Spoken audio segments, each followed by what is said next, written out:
Welcome, ladies and gentlemen, to tonight's game. Tonight, Wilmington Hurricane host the Goshen Warriors. Tonight is homecoming for Wilmington, and right now they're starting their homecoming proceedings. And one of the court is coming across at this time. We don't have the list of names, so I can't tell you who they are. I do know the gentleman, Stephen Krause. He plays baseball and basketball for Wilmington. Goshen here, 6-0 coming into Wilmington. Wilmington is 4-2. Right. Goshen looks pretty big, and they got a lot of numbers. They're a good team. Like I said, 6-0. And this was looking forward a couple weeks ago. This was going to be a big game. It still can.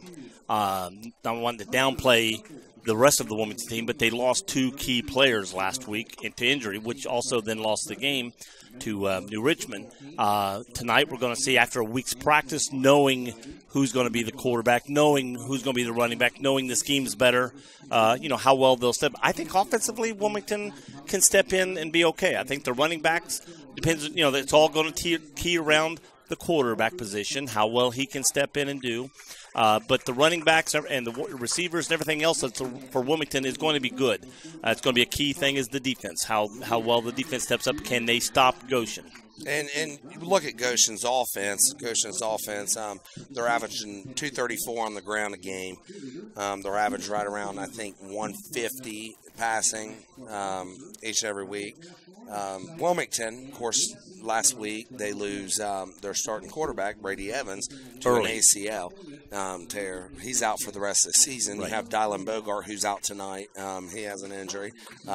Mason McIntosh is going to take over at quarterback. DJ Ames is actually going to fill where Dylan Bogart was playing. And actually Craig Schiff, a sophomore, is going to actually be playing running back. Instead of DJ. Craig's a big boy with power and speed. So I think, I'm not going to say as good as Ames, but he's going to fill in that spot very well.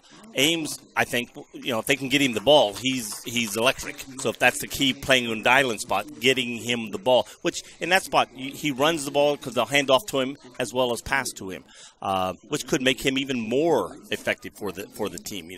So it's going to be interesting tonight to see how the offense bounces back after losing two players. After hearing about Dylan, first word was he's out, gone. Now the word is sprained knee week to week. He could be out just a couple weeks, and he could come back, or he may be out to basketball. It's undetermined, but they said he'll definitely be back for basketball. That's what I heard. And football is week to week, and hopefully see how he bounces back there. And for the Goshen Warriors, of course, they've had a great season so far. They're 6-0. Right. They've won some great ball games. They beat some pretty decent teams. Have they played New Richmond yet? No, they have not. And that's going to be key because in Wilmington's region, last week, Wilmington was sitting at an 8 seed. Right. Goshen was sitting at a 5 seed, I believe. Right.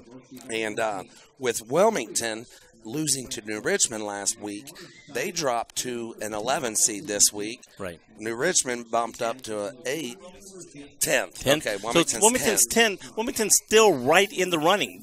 If they could win out, they're still in the running to make it. But it's not like they lost last week, blew them back to 15th, and they're totally out of it. Joe, tonight's game is going to be huge, level 2 points. If they can beat them, they get all 6 of the wins. Goshen's had level 2 points. Right. They get the level, 1 points from them just for the win. They're ranked number 4 in their region. Goshen is. Now, Wilmington has a chance. They win tonight. Right. That they go up, and now they're about setting at number 6 or 7. There's Dylan coming across with one of the queens. Got a little cane there helping him get across the field. But he's walking, so that's a good sign. It's not. But, and then when New Richmond plays Goshen, I'm not sure which scenario works out best for Wilmington. Goshen, who beat them, winning over Goshen, or if Wilmington beats Goshen, let's say, or Goshen turning around and beating New Richmond, who has good points, and I think they're Division I. I think aren't New Richmond? I'm not sure. New Richmond. But anyway, if Goshen gets the points and Wilmington's beat Goshen, that goes for Wilmington. So, and like you said, there's a lot of football left, and now that we're getting in league play, there's Wilmington plays Batavia. Batavia's 4-2 right now. Clinton Massey 6-0. Goshen 6-0. Big. That's even bigger now than it ever was. Yes. But again, going back to all these other games, the teams Wilmington played early in the season, those teams are all playoff. And I've been watching the scores; they're all winning. Everybody Wilmington's beat, and even the team that beat Wilmington, they're all winning. So Wilmington is getting. That's what's keeping them where they are. Yeah. In the points, and if those teams keep winning, and Wilmington can get back to Wilmington to winning, starting tonight with the rest of the players they've got, possibly even getting Dylan back, possibly that. Going toward the playoffs, they've got a good chance of staying in there. But the key game, there are two key games right now. Of course, it's always the game you're playing. That's always the fact. But that lingering game at the end of the season with Massey has just, because of the losing to New Richmond, that game has just made twice as big as it was. And going back, I'll make a correction here. New Richmond is actually ranked number 6. Goshen's number 5 in their region.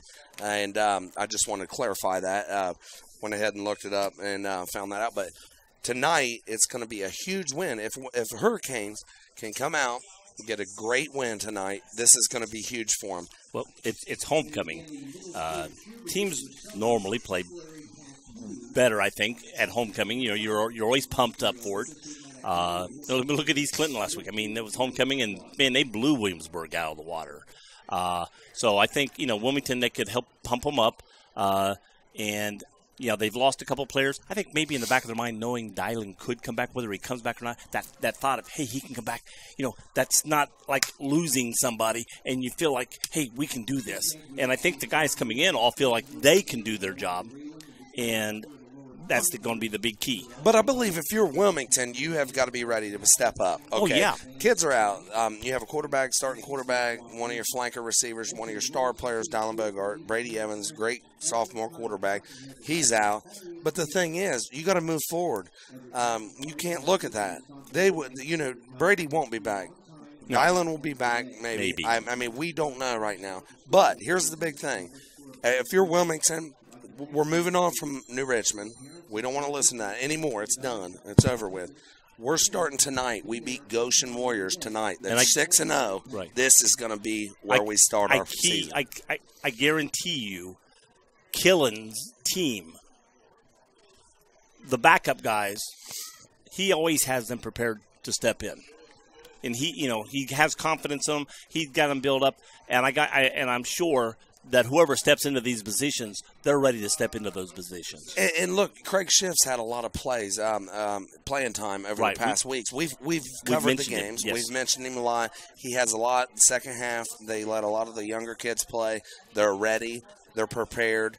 This is what we're doing. This is what we're made of. We have to get these younger guys playing time, because what happens if our main guys go down? Right.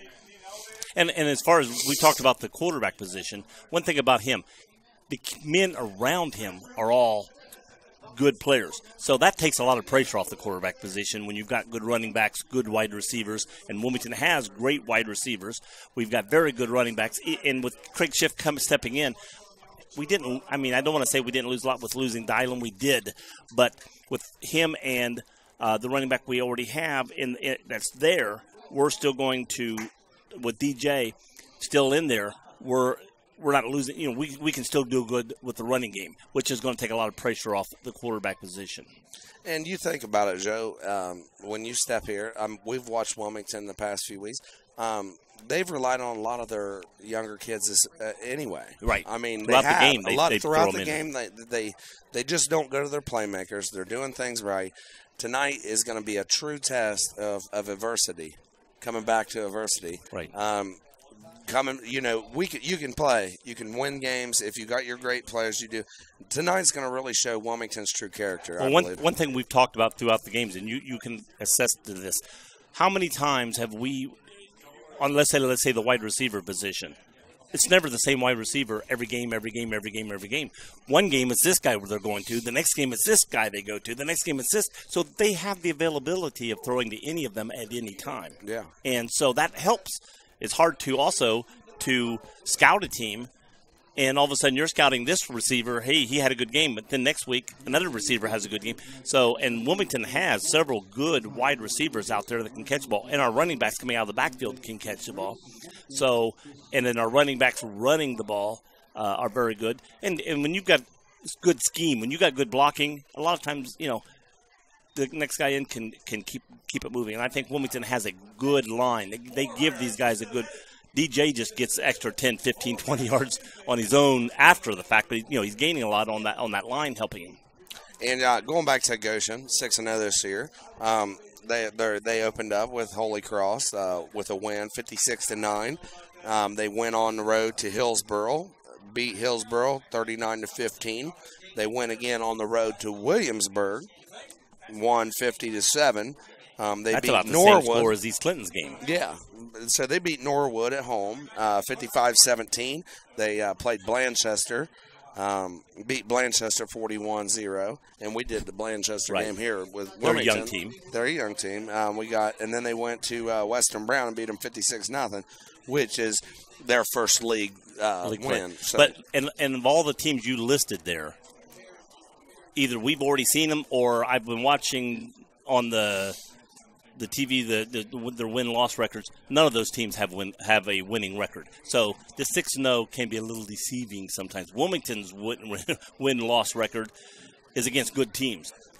Goshen's, so hopefully that means Wilmington could come out with a victory here because they're going to be the tougher team. But we'll find out tonight when the two teams meet. I mean, East Clinton beat Williamsburg like 58-0 or 58-7. And Blanchester, Wilmington played them. Washington Courthouse played them, beat them. Norwood's not a good team. So these teams that they've won against so far, they haven't played a quality record yet. So now they're going to start getting into the meat of theirs, playing Wilmington, New Richmond, Batavia. We're going to see what Goshen ends up at the end of the season. And also, like you said, Joe, I believe with Goshen football, they haven't played in a tough schedule. Right. I mean, right now, like I'm not saying said, they're not a good team. They just haven't played a tough schedule. They haven't seen a team like Wilmington. Right. The Canes are a tough football team. This is the best football team Goshen will play, period, as of this point right now. Right. And it's going to be interesting to see. I think Wilmington will come out pounding the ball. It's going to be interesting to see how well they can move the ball down the field against Goshen, how good Goshen's defense is. And like I said, I don't think Goshen's ran against an offense, even without the players that are there. Still, with this offense that we have and with that offensive line, I don't think Goshen has ran against an offense like Wilmington's yet. No, and it is. And like you say, Joe, coming to Wilmington, here, hold on, we have the national anthem. No, this is Fight Song right now. Oh, it's the Fight Song. Wilmington's got a beautiful band, don't they? Oh, they do. Real nice band. I've never been a fan of their Fight Song, but I can tell I didn't go to Wilmington. You went to East Clinton. So. It just seems like it's la-dee-da-dee. That's not a fight song to me. I'm sorry. It's a beautiful song. I love it. Yeah. Just not It's kind of like doing the Ohio State song. No, Ohio State has a great fight song. Yeah, that's the one East Clinton does. Yeah. They play, East Clinton is actually on the road to Fayetteville. Jeremy Yankee joined us with Brendan Jenkins last night in Tristan Hall. They're on the road. They're 1-0 in the league. They're playing Fayetteville. I should have came out last night. I did a game in Hillsboro, and I was back in time to come over. You should have stopped in. Rick Morton was live with us there. I'm just so not used to being able to make it back. And last night we got done. I did a volleyball game in Hillsboro, and I was back in Wilmington by 8 o'clock. Yeah. I could have come out and said hi. It was pretty good. Coach Brian Moore will actually be on at halftime with us, Wilmington College head coach. He's going to be on at halftime tonight with us here on Campus Nation. He's turning that program around. Right he now. is. He is. And, whether the loss, big, whatever it is, we're going to take a break. We got the national anthem.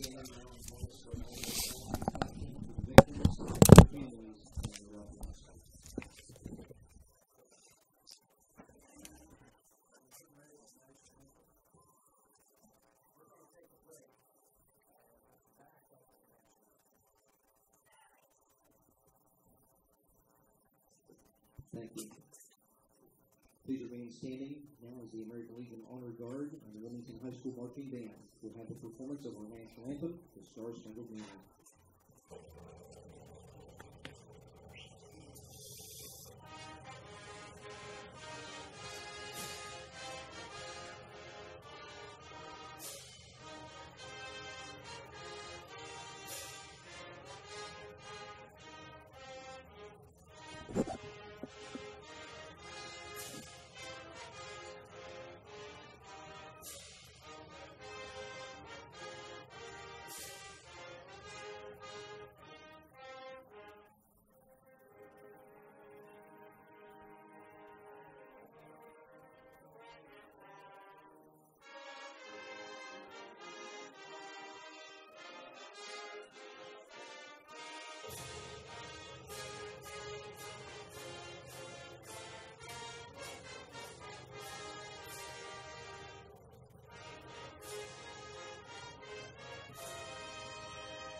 Welcome back to Campus Nation, live here with Joe Davis, Chris Weiskup, and Rick Phillips. 8:24. Rick Phillips, who's he? Oh, the him. President of 106.9 and Campus Nation. Yeah, and let's see if I turn myself up here so I've got a little bit of volume. But there you go. We can hear you better now. Yeah, we want to remind everybody tonight's game being sponsored by the Haunted Hollow, Modern Woodman, and the Final Resting Place, as well as Potluck Greenhouse. So we want to thank them for their sponsorship, and we will tell you a little bit more about them as our game goes on. And I drove by Potluck, and you can see the wooden fixture you were talking about. I can see it over the top of the corn as I'm driving by now. I didn't notice that before. Yeah, people actually get lost in there, so they find them occasionally. Yeah, the children of the corn take them. Is that it? That's it. Well, Wilmington. Gotta love Rick. Wilmington's band is lined up for Wilmington's team to rush out. But neither team, it looks like, has left the building yet. So you know, Joe, this Wilmington's side over here, we have a packed house here. And you look over at Goshen sideline, and that's what really it gets to me. They probably have 100, 150 people here. Yeah, I'm hoping that they're 6-0. I'm hoping that they're out still trying to get in the gate or something, because we did this at Courthouse early in the season. I looked over and went, my gosh, Blanchester people are not here. They're rolling in. And then little by little, all of a sudden we looked up in the middle of the first quarter and it was packed for Blanchester. So I'm hoping, being 6-0, you would figure their team would follow the team. And, with Goshen being right next door to Blanchester, which Blanchester's a Clinton County team as well as Wilmington, you would think it's a close school. Right. You got some rivalry here. Well, it's not that hard to get here. There's two ways to get here from Goshen. Follow 28 that goes right by Goshen, and follow it all the way through Blanchester to 68 and come 68 into Wilmington. Or 275 is right there near the school. You get on 275, go about a mile, or just a few miles over to 71, and boom, up here. So there's two quick ways to get here. Here comes Wilmington's team coming out. They are in the football helmet, the blowed-up football helmet. They are ready to go. Coach Scott Killen's out front, getting them fired up. They're going to be coming out. 5:58 before game time here at Alumni Field here on CampusNation.com. Here comes the Wilmington Hurricane football team. The team and the fans are pumped up. There goes the cannon. That always knocks me down.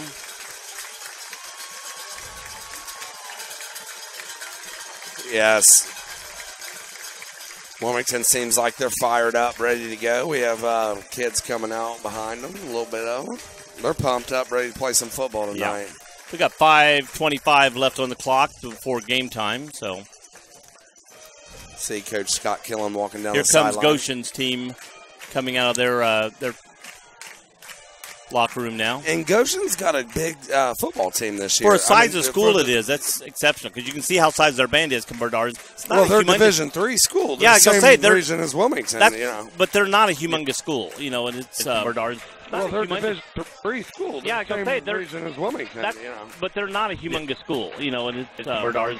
They're a Division III school. They're the same region as Wilmington. And here comes Goshen Warriors.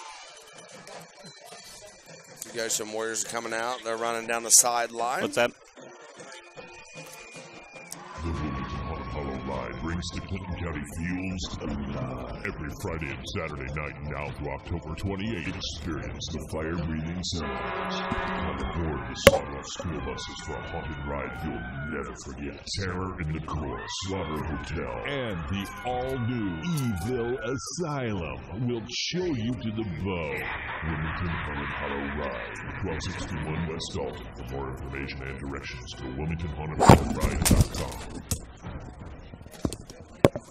The final resting place, Haunted Junkyard, is located at 988 Polk Road in Sabina, Ohio. Their hours of operation are 8 p.m. till midnight every Friday and Saturday from now until October 28th. Prepare for torment from freaks of nature like Pig Boy, Patient 5150, Dr. Nightmare, and Buffalo. New in 2017 is a second attraction, Lights Out. For more information, you can contact the final resting place at 937-728-6190, thefinalrestingplace.com, or their Facebook page. 106.9 WZAA LP, Jeffersonville. Thought we weren't on the 106.9. We are on Campus Nation live with 3 minutes and 17 seconds before kickoff here at Alumni Stadium. Goshen Warriors versus Wilmington High School Hurricanes. Looks like Wilmington will be receiving the kickoff. Okay. Cam Coomer will be back to receive the kick along with DJ Ames. It's going to be an exciting game. Wilmington will be receiving. I know probably Chris just said that, but I was back was turned, so I couldn't hear for sure. Wilmington will be on our left, and Goshen will be on our right on your radio dial. I don't know if anybody's listening on radio. I think it's on the computer now, but on your Facebook or on your tablet. You can tell I'm old talking radio dial compared to tablet. Gerardo Espinozo Lay is off to set the kick off for the Goshen Warriors. It's game time. Kick is off. It's a high kick, but short. Going to be caught at the 17-yard line. Coming around, it's Ames. He breaks a tackle, gets a little forward, and gets over the 30-yard line, brought down about the 31. That was a good return for Wilmington. They break over the 31-yard line, take over 1st and 10. About a 14-yard return there. Gets the ball up near midfield, nearer midfield. It's not back by your goal line, so you can do some things here. Makes it interesting. Kind of anxious here, Joe, to see what Wilmington High School comes out. The Hurricanes come out to do. I want to see. I don't want to see him go 3 and out. I want to see him get a couple first downs at minimum, just to take the pressure off of him a little bit. So in the backfield. Oh, flag's going. Looks like somebody moved too soon. Shift there was in motion there. They look like they're using shift out in the spread formation. DJ's in the backfield. DJ Ames is back in the backfield. Right. We got Jeffrey Mansfield out wide here. Matt Smith is back this week. He was off last week. Right. He's out there, as well as, is that Eden?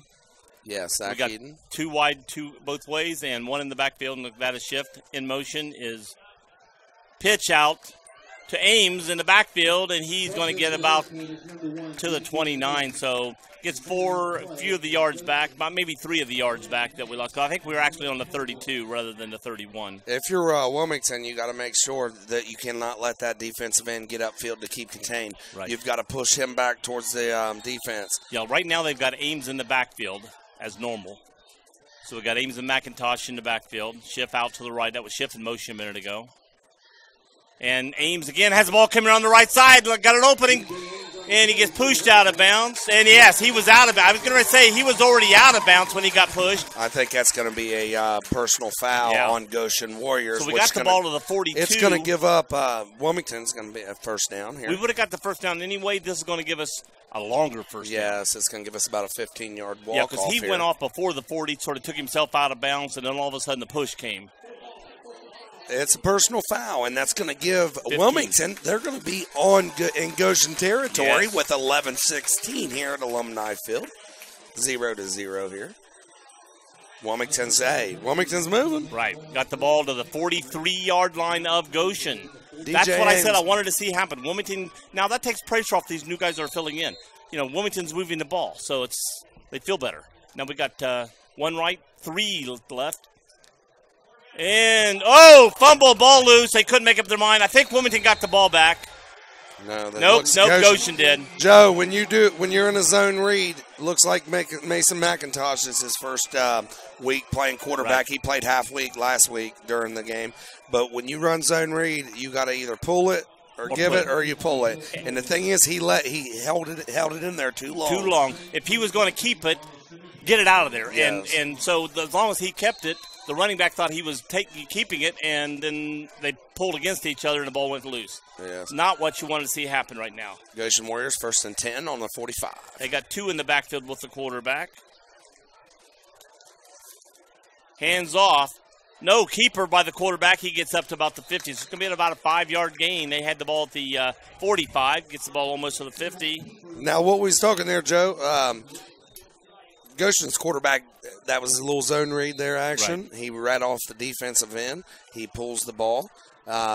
That's how it's supposed to be done. And I think, being young, as Mason McIntosh coming in at quarterback, I think Wilmington just made a, little mistake there. Number 43 is in the backfield. That is Brandon Harrison. He was the running back on that last play. Quarterback's under center, comes back, hands off quickly. He's got to open up through the middle. Gets out to the outside, still running, finally brought down. Long gain. They're in now Wilmington territory down to about the 32. I'll tell you right there, Joe, Cameron Coomer just got mollywopped. Oh. He got ran over. It looked like he got picked up and spit out by a lawnmower. Well, Cam Coomer probably weighs about 130 pounds soaking wet.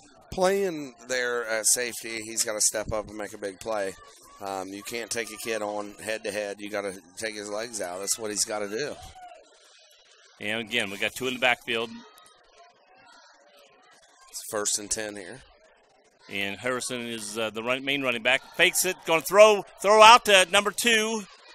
He spins off a first tackle, gets tackled again down to about the 21. That was Josh Ulrey, Ulrey. Tackle there by Kyler Reed. There was no one in the flats there. No, nobody out there. There was nobody in the flats. When he faked it and came out to him, there was defensively, whoever has that outside rein bit inside on something, and there was nobody there. 1st and 10 for Goshen. And we got Harrison and Ulrey in the backfield. Take it back. That was Hunter Slusher, who keeps it going around the right side. He's down to about the 11. Goshen this is what I feared. The defense, and Wilmington's right now not being able to stop them. Wilmington has got to keep contained. You can't get beat on the outside. Right. The thing about it is you got to keep everything inside the defensive ends. All the game inside those D ends. 2nd and 1. Ball on the Goshen's on Wilmington's 11-yard line. 2 in the backfield. Probably Harrison, and again Slusher, both in the backfield. Man in motion. Hands off for the second running back. It's number 40 again. He's just going to go right up. He gets tackled at the 1. Looked like he was going to walk into the end zone. There it goes again. The safety comes up to make a play, and he just gets down. He was on his knees when he made that tackle. Right. You cannot be on your knees when you make a tackle in football. You've got to come in. You have to be. The nose of the football is almost touching the goal line. Yes. It's not a touchdown here. No. They give it down on the he was line? down. I thought he was down on the 1, but they give him to the half-inch line. Okay. Wilmington's going to stay in a 4-2-5. They're blitzing 2. Going to go up the middle, and he's in. Touchdown Goshen with 8 minutes, 50 seconds into the first quarter. This is why Wilmington cannot turn the ball over, make any mistakes on offense, because right now, their defense is just not as strong as it has been. And in some of the previous games when we've won, it's been us score, they score, us score, they score, until finally Wilmington maybe wore a team down.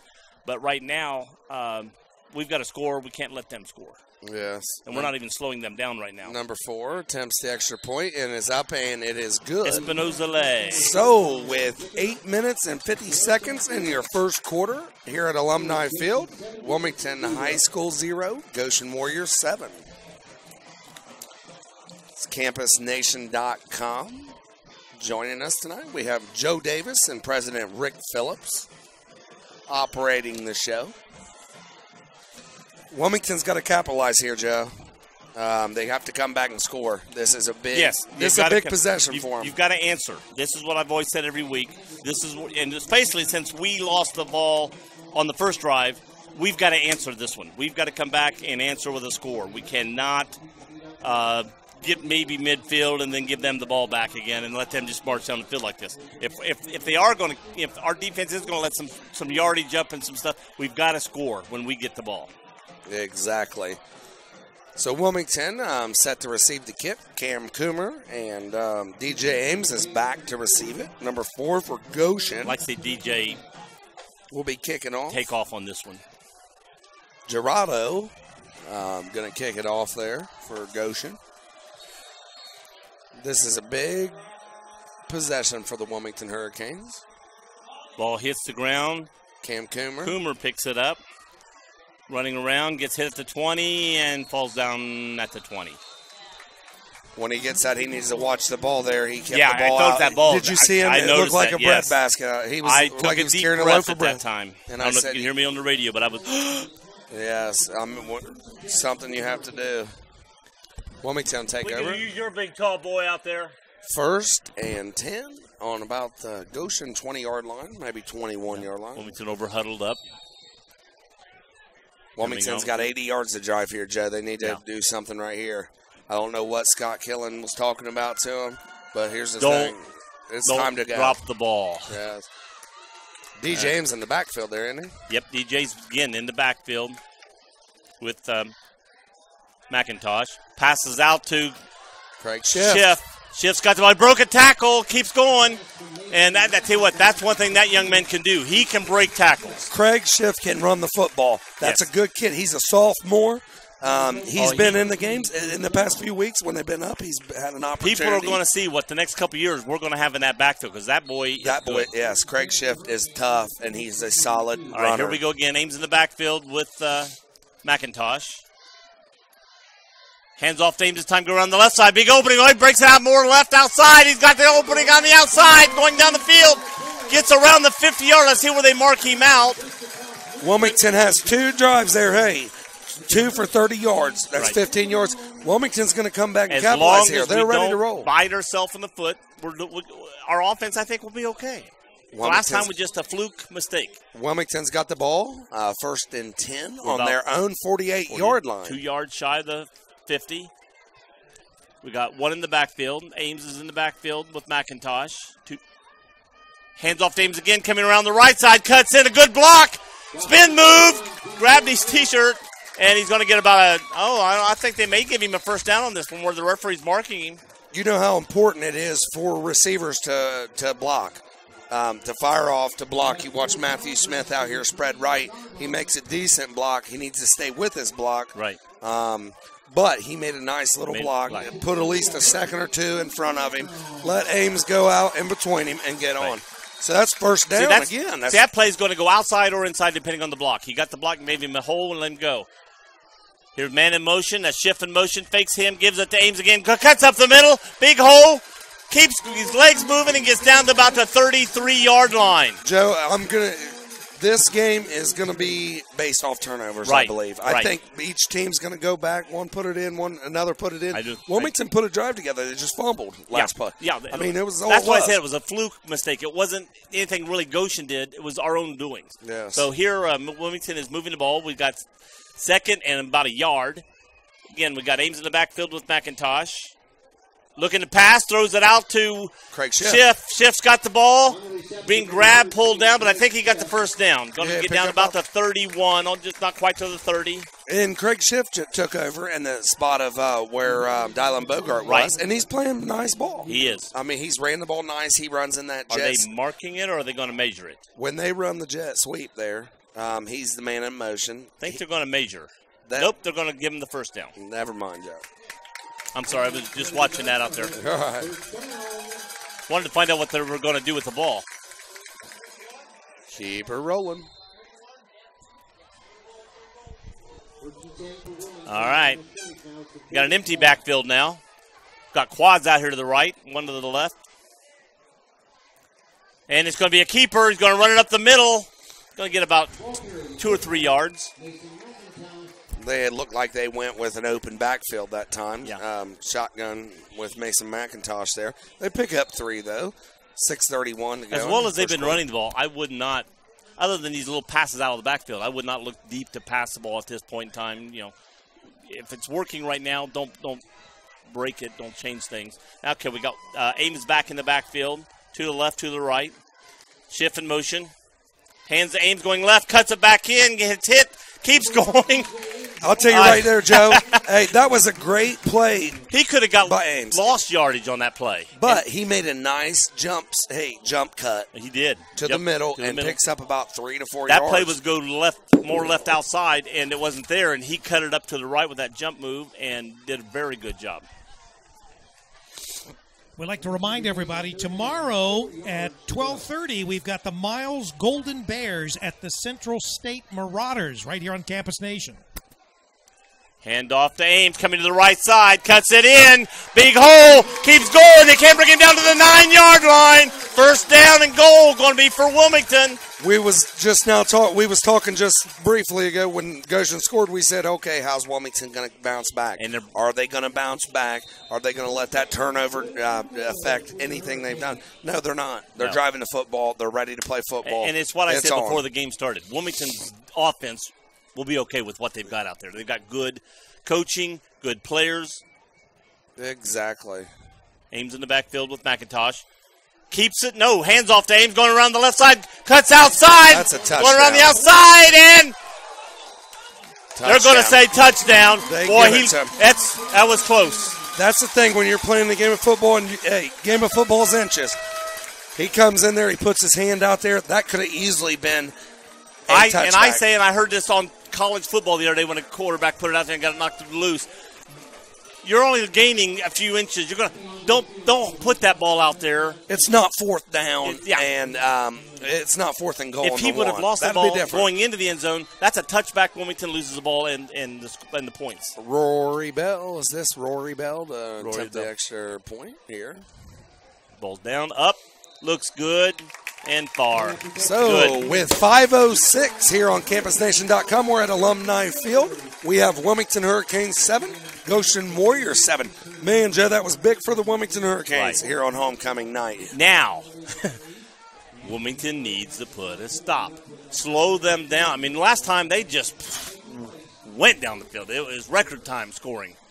We got to slow them down. We got to give them 3 and outs. Make them a 3rd down and 9. Make them do something. See what they can do. If they can pass or go on a pass, put something on. Put a blitz in on them. Stop them.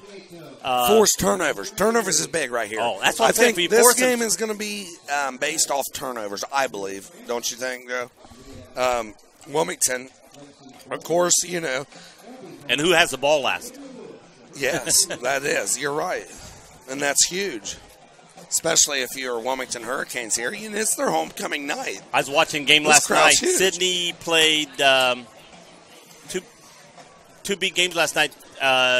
One team was 6-1, one team or 5-1, and the referee said it was going to go down. I mean, the announcer said it was going to go down to whoever has the ball last, and that was the way it was. One team broke with seconds to go in the game, broke it loose and ran for a touchdown.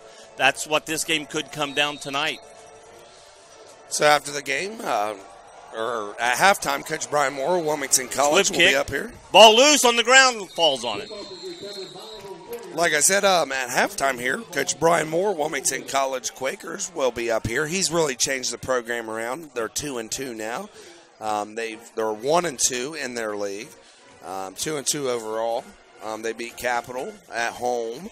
In a big, huge overtime. Right now, score, East Clinton Astros 7, Fayetteville Rockets nothing. Way to go, East Clinton. Go Astros. Astro pride. All right, here it comes out Goshen. Quarterback under center. He's going to be under center. 2 in the backfield, and then the 2 in the backfield are Slusher and Harrison. Hands off to the first, which is Harrison. He breaks it free again, and he's going to get about 8 yards, maybe 7. That's what he did last time. They hand off quick, and boom, he goes right through that line quickly. Gets 4 or 5 yards before anybody can really start slowing him down. That's too much. Brett Bell made the play there for Wilmington, but he's not getting downhill. No. These 2 inside linebackers need to start getting downhill. We've got to start contacting him at the goal line and slowing him down a little bit. He's too big to let him get into that backfield with those smaller backs. Again, fakes, good, give it back to Slusher. Slusher's getting to the right side, and he's got the first down, going to get out to about the 45-yard line. Again, Wilmington has to slow them down. We can't give them 12 yards every 2 plays and let them just walk down the field. We've got to slow them down. Hillsborough leading the Washington Blue Lions 7-0 in the first quarter. I'm adding into you. First and 10 here.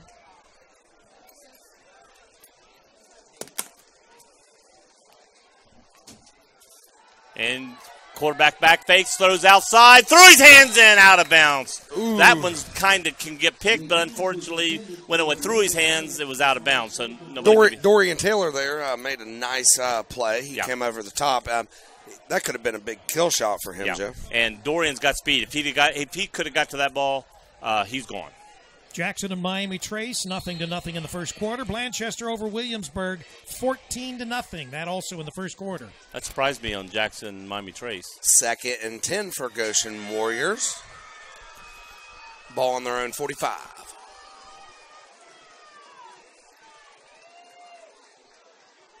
And here comes the snap. Going to the right side. And he broke free. He's going to get a lot of yardage. I think that's Slusher. No, it's new guy, 21. Jimmy Strunk. That's one of their guys' main running backs there for Goshen. And they haven't been using him tonight so far, and that's one of his first carries, and he gained big yardage on that one. They've got the ball down to the 39 of the Hurricanes. Again, we're not slowing them down. We're just... Clinton Massey 16, Western Brown nothing. That doesn't surprise me. 16, they must have won for 2 both times. Wow. Goshen. Quick pass. Oh! Almost intercepted. I don't think Grant Meyer there. He was right there. I don't think he saw it. You know, he was watching the player, and the ball got tipped off his hands. And by the time he looked up and saw the ball, it was by him. But I don't think Goshen's receiver there even knew it was coming too. When they took a left there, it was right there. Yeah. That quarterback, once that guy broke off his 6-yard out. Like you said, they've been averaging 150 yards. Passing is not their forte. Running is. If we can force them into passing, I think we got a better chance. Stop them. Now it's 2nd and long. Now stop them on this play. Don't let them get 8, 9, 10 yards on this play.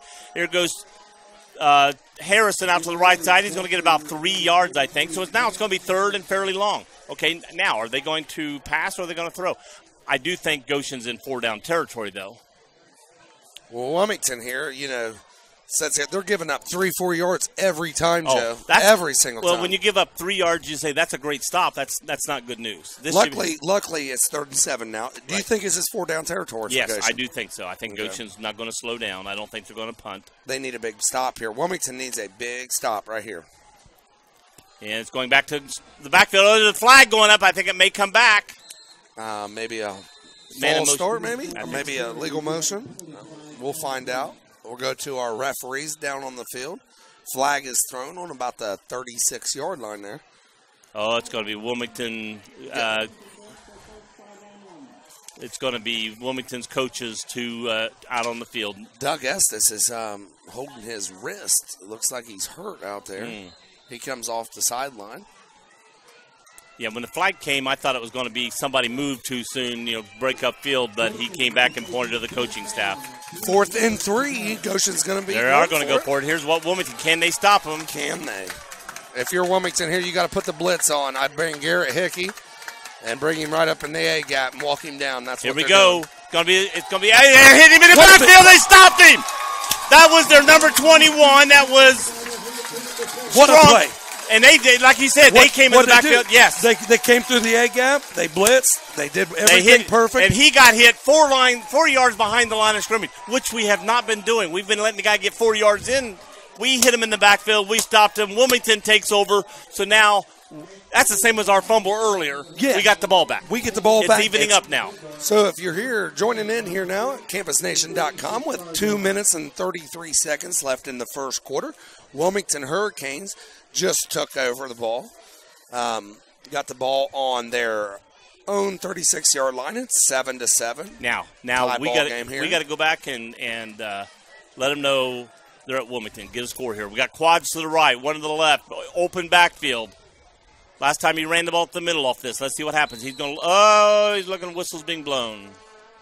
Tell you something that Goshen might need to delay a game. If I'm Wilmington, we haven't seen a halfback pass out of that bubble formation, out of that quads. I'm looking for it, and it looked like a receiver, Matthew Smith, was running pretty hard down this side. Right, it could have been coming on that play, but now we're still set up in the same empty backfield, quads to the right, one to the left. It's going to be 1st and 15. Going to throw quick out to Ames, and he throws it into the ground. That could be a fumble. It was forward because he was standing on the 25 and threw it to the 27. Matthew Smith's coming down here. I guarantee you now they're coming with that halfback pass there, that little bubble pass. As long as they throw it behind the line of scrimmage, Joe, that's the fact. It has to be behind the line of scrimmage. If it's they ruled that a forward pass, so he couldn't have passed out. He couldn't have passed out, no, because he did throw it. He was standing on the 25, threw it, and the ball hit the 27. Wilmington needs to stick to the run game. Yeah, that's what I said. Especially when you're 2nd and 15, go with what's got you. You already throwing the ball, caught. That's a catch. Oh, he's going to call it off. That was a good catch. No, that ball hit the ground there, I believe, Joe. Okay. I believe that ball did hit the ground. Okay. I thought it went into his belly from where I looked. It hit the ground and came back up. All the Wilmington fans here are booing. But to be honest with you, you could have gave it to him. Yeah. I mean, we'll have Rick zoom in later and check on that one for us. We'll be here on campusnation.com.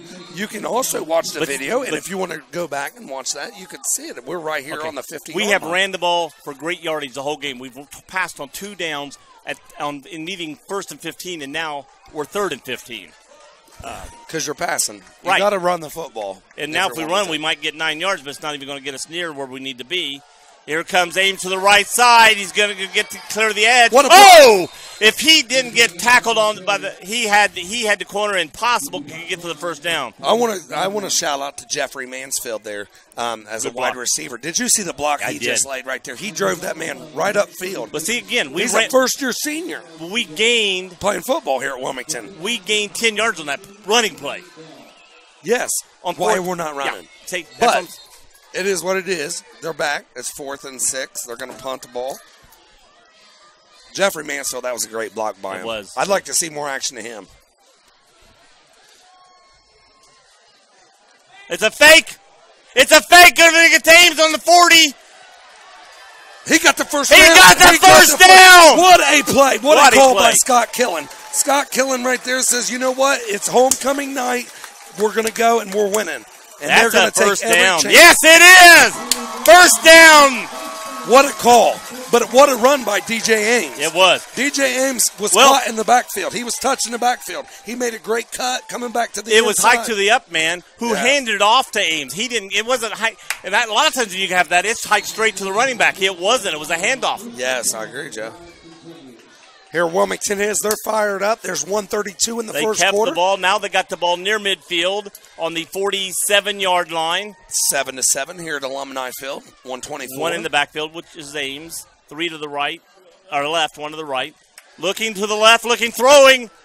Caught. Going to get, is that Smith? He's going to get up about the 9, got 9 yards on that at least. I think that was Smith. He got some yak on that one. He got about 4 yards yak there, about 4 yards after the catch here. That was a great play by Matt Smith coming back out.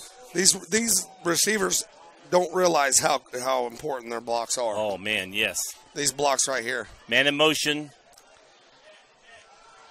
Quarterback keeper, he gets hit immediately. We're going to lose a yard on this play.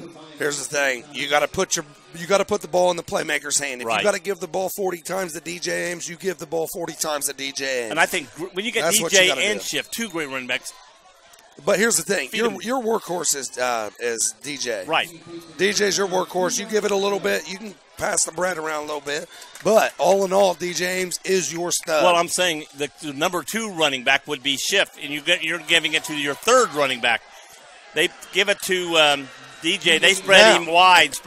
He's going to be forward. I think Wilmington may go for it here. You have to go for it. I'd run the clock out. There's 9 seconds to go. They're going to run it. They're going to let the play go here. And if you're Wilmington, let's talk it over. Let's get it all together, and let's say, hey, what are we going to do here? It's 4th and a long one. As far as I'm concerned, Wilmington's got nothing to lose going for it. No, because here's the thing. What? Say get a touchback. They get the ball in the 20. You know, there's not much 20 yards. No. And if you kick it and he gets any kind of run back, he's going to get the ball back up to about where you got the ball now. We're going to go. Resting place, Haunted Junkyard, is located at 988 Polk Road in Sabina, Ohio. Their hours of operation are 8 p.m. until midnight every Friday and Saturday from now until October 28th. Prepare for torment from freaks of nature like Big Boy, Station 5150, Dr. Nightmare, and Buffalo. New in 2017 is the second attraction, Lights Out. For more information, you can contact the Final Resting Place at 937-728-6190, thefinalrestingplace.com, or their Facebook page. And one of our other sponsors, Modern Woodman, offers financial services and fraternal member benefits to individuals and families serving Southwest Ohio. Matt Moore is the local managing partner, is located at 120 Fairway Drive in Wilmington, Ohio. Phone number 937-383-3400. Matt can help you with all your financial needs. Modern Woodman. And they're back out on the field after the time. They're going for it. Wilmington is set up to go for it. They need 2 yards. Ames in the backfield. Going to hand to Ames, going right up the middle. He's through. He's still on his feet. 30, 25. Got a blocker. 10, 5. In the end, touchdown! What a block by Cameron Cooper down here. Oh, that was right there about the 10-yard line. About the 10-yard line, drives his man straight back. And I looked because I wanted to make sure there was no flag. It was a great push his man back. He did. Wide receiver, sophomore wide receiver, making a block like that. That's huge. DJ Ames, what a run. What a run. Is that DJ? Is he hurt? Somebody's holding him. He's coming back. He may just have the wind knocked out of him. Yeah, he may have. That was a great run by DJ Ames. And what did I just say? You got to give your man the ball 40, 45 times a game. It doesn't matter. Well, we're doing what it takes. She's going over with him, so let's keep an eye there. He's walking okay. It's up. It's good. He probably got a little shucking up. I mean, you do. When you run 14-7, 11:48 till halftime. When you run like that and you run a long play like that, like DJ Ames right there, he's like, man, I need a little rest for a second. Yeah. Give me. Well, one of the players was helping him walk off. Yeah. He pointed to our athletic trainer, and she's over with him. I don't think anybody looks totally concerned. It could just be like she's giving him some fluids. I think again, he just gassed and needs some fluids in him. Here it is. That was a big run. That was a heck of a run. 4th and 1. And we're from looking at about the 40-yard line. So a lot of times in football, though, big plays come on 4th and 1. Right. You know what I mean? Those are the times that big plays happen. This is what's going down. Goshen Warriors, they're 6-0 right now. They haven't had a team like this drive back at them and say the game that was televised last night. Sidney Lehman playing Tippecanoe. Sidney Lehman's 6-0 and 6 in their district, and they had to win it with 1:48 to go on that play right there. And it's a squib kick again. Henry's kick. Bobbled around, picked up at the 14, running, gets over to the 30. He's still on his feet. Blockers in front of him, going down the field, going down the sideline. Grabbed at the 15, falls forward to about the 12. I'll tell you, we're going back to flags. Jeffrey Mansfield comes back and makes a big save and tackle there. Jeffrey Mansfield, he's a senior, first-year senior. He's a great basketball player. He come play football this year with his boys. What a hustle by him. He poor tackling earlier, but good hustling on Jeffrey. Yeah, I mean, that's bad for Wilmington there, but good for Jeffrey Mansfield coming back, making a saving play. Scooting over here by Rick, like I can get a good opening here. Ball on they marked it on the 13. 1st and down. Wilmington's in a 4-2-5. Goshen's got 2 in the backfield. Harrison and Strunk. Strunk's got the ball. He's got to get him in the backfield. They're grabbing him and they're pulling him down at the 12. He's got maybe a yard gain at the most. No, he loses about one. Does he really lose? lose? I think he loses a yard. Let's see where they mark him because he was on the 13. Their outside linebacker there for Wilmington really stretched it out there. They did. They're marking on the 14. He lost a yard. And he really stretched it out, and those inside linebackers gave him time to scrape downhill. Second and 9. Or second and 11, excuse me. Second and 11. Wilmington's in a 4-2-5. 11 minutes in the second quarter. They got 2 in the backfield. Quarterback's under center. Hands off to the back. No, he fakes it. Going to keep it. Running around to the right side. Looking. Throwing toward the end zone. Is it bounced around? Out of play. I've almost picked off. Here's the thing, though. If you're Wilmington there, that was a great play by their DBs. Yes. I don't know if you're Goshen. Goshen's been running the ball nice on Wilmington. Now they're going back. They're down 7 points.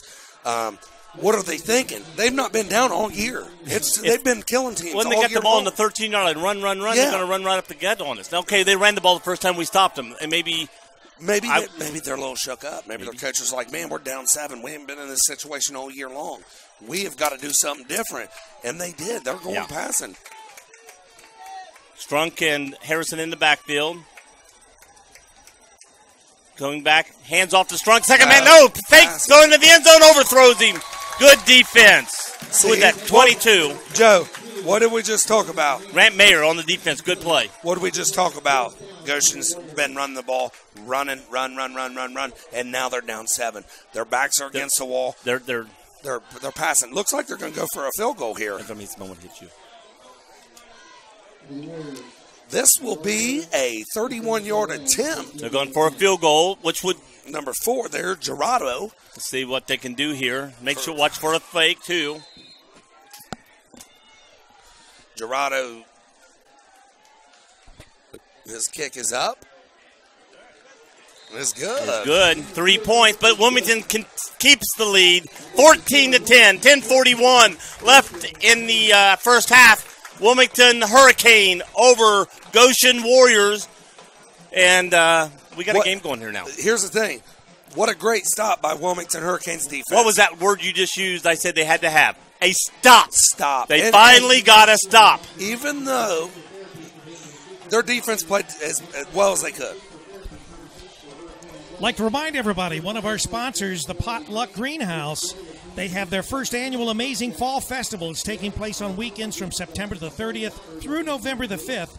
Potluck is located at 6555 West State Route 73, just off I-71 near Wilmington. They offer a 5-acre corn maze, hayride, pumpkin patch, bouncy house, food vendors, local honey and mums, hours of family fun entertainment await all at the Potluck Greenhouse. For more info, 937-382-8312 or potluckgreenhouse.com. Is a bouncy house better than a bouncy horse? Yes, it is. Okay. Back here to play in the second quarter here on campusnation.com. 10 minutes and 41 seconds to go in the second quarter. Wilmington Hurricanes lead the Goshen Warriors 14-10. Now, a nice run back for Wilmington would be good here. You got to watch for an onside kick here if you're Wilmington. Any squib. He's kicking it high. It's going to come down close to the 20. Oh, bobbed the ball, picked it up, and hit. He's still on his feet. He gets about 2 or 3 more yards after, but the ball went through his hands, swiveled it, and picked it up. Who was that, 22? Looks like Marcus Cordy, 82. 82. I thought it was 22. No, it's 32, I think, as he comes over here. Okay. So, correction. Tony Merritt. 12. It was 22. What I said originally was 22. Okay. Which is Grant Mayer. Okay. And he's pretty quick.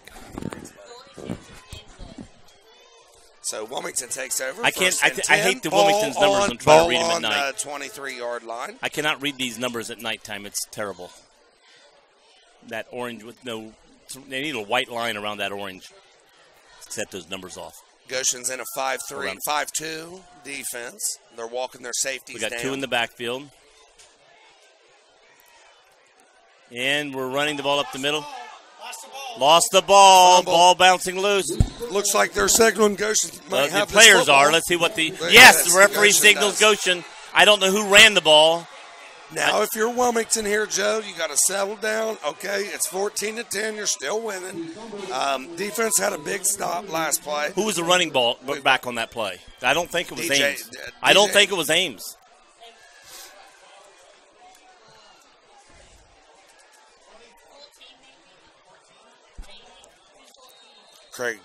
Dorian Taylor. I think it was Dorian Taylor. So Ames may be out with me if he was shaken up. They didn't give it to Ames, didn't give it to Schiff, give it to New Boy, and got hit and got a fumble. Goshen 1st and 10, man in motion. Hands it to the man coming around the right side. Got some blockers going around. Gets under the 10. Gets knocked down to about the 7-yard line. Now Wilmington sitting here. They had a big stop there. Yeah, they're going to mark him to the 6.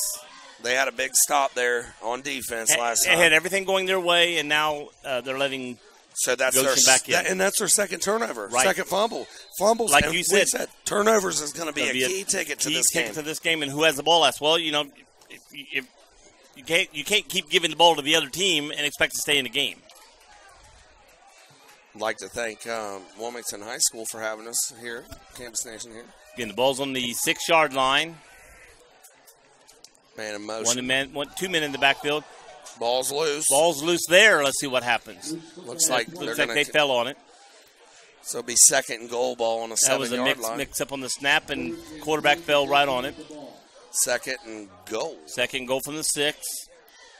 So, Joe, if you're Wilmington here, you got to start sending your linebackers. You got to start filling them A gaps. Walk your men down in the gaps. A key thing for Wilmington, if they could force them to a field goal and keep the lead, yes, that's going to be big plus for Wilmington here. I think Goshen, this is 4-down territory for them right now. You think so? Yes, I really do. I think being inside. I don't think they don't want to go off without points. They may. Hand off to the second man. He's hit immediately at the goal line. He's going to get maybe a yard being pushed around.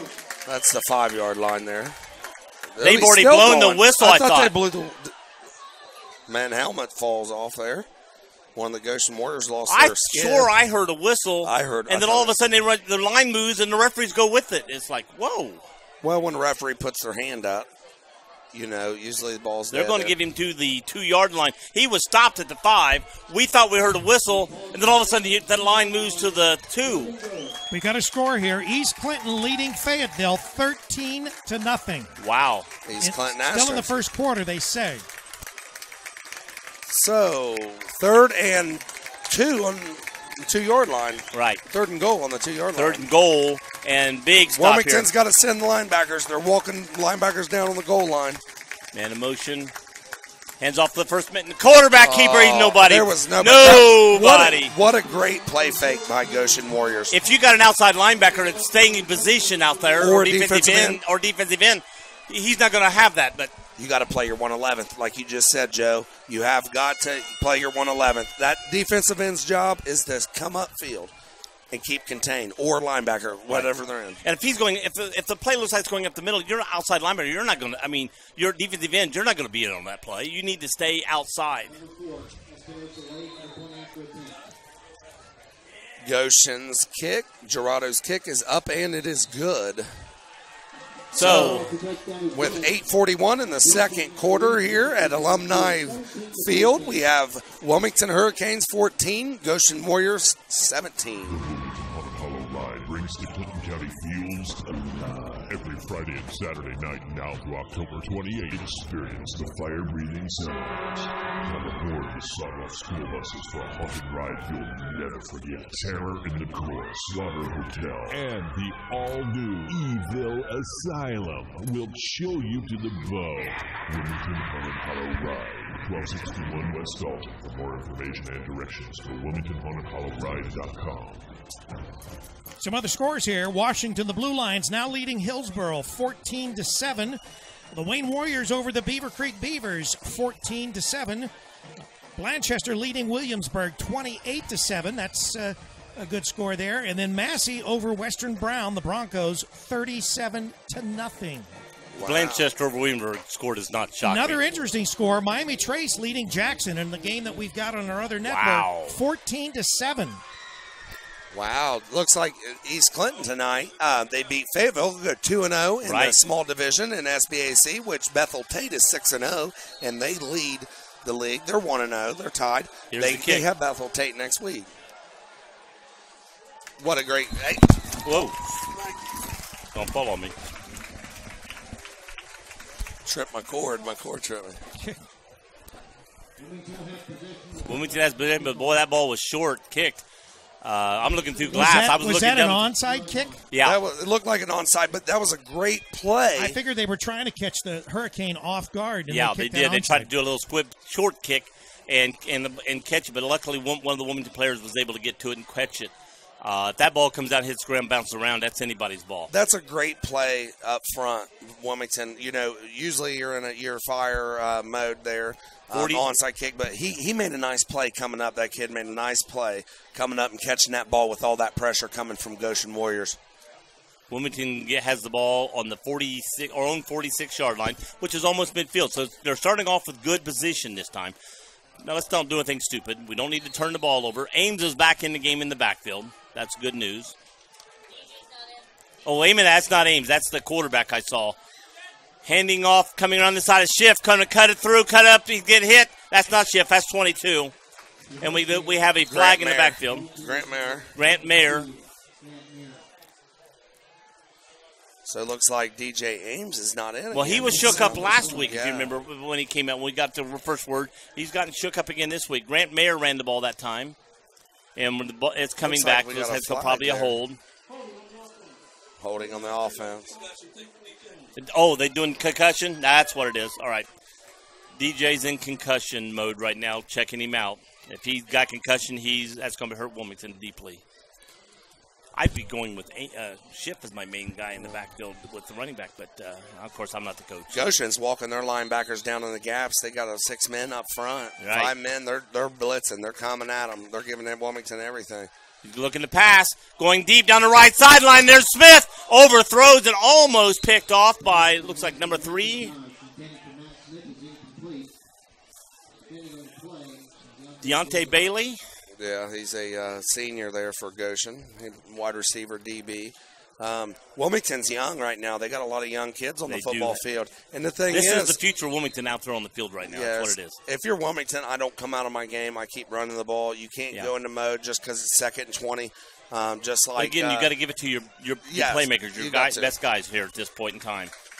We're man in motion, coming this way, throwing to the right, caught by Smith. He's got the ball. Stiff arm. Now he's still on his feet.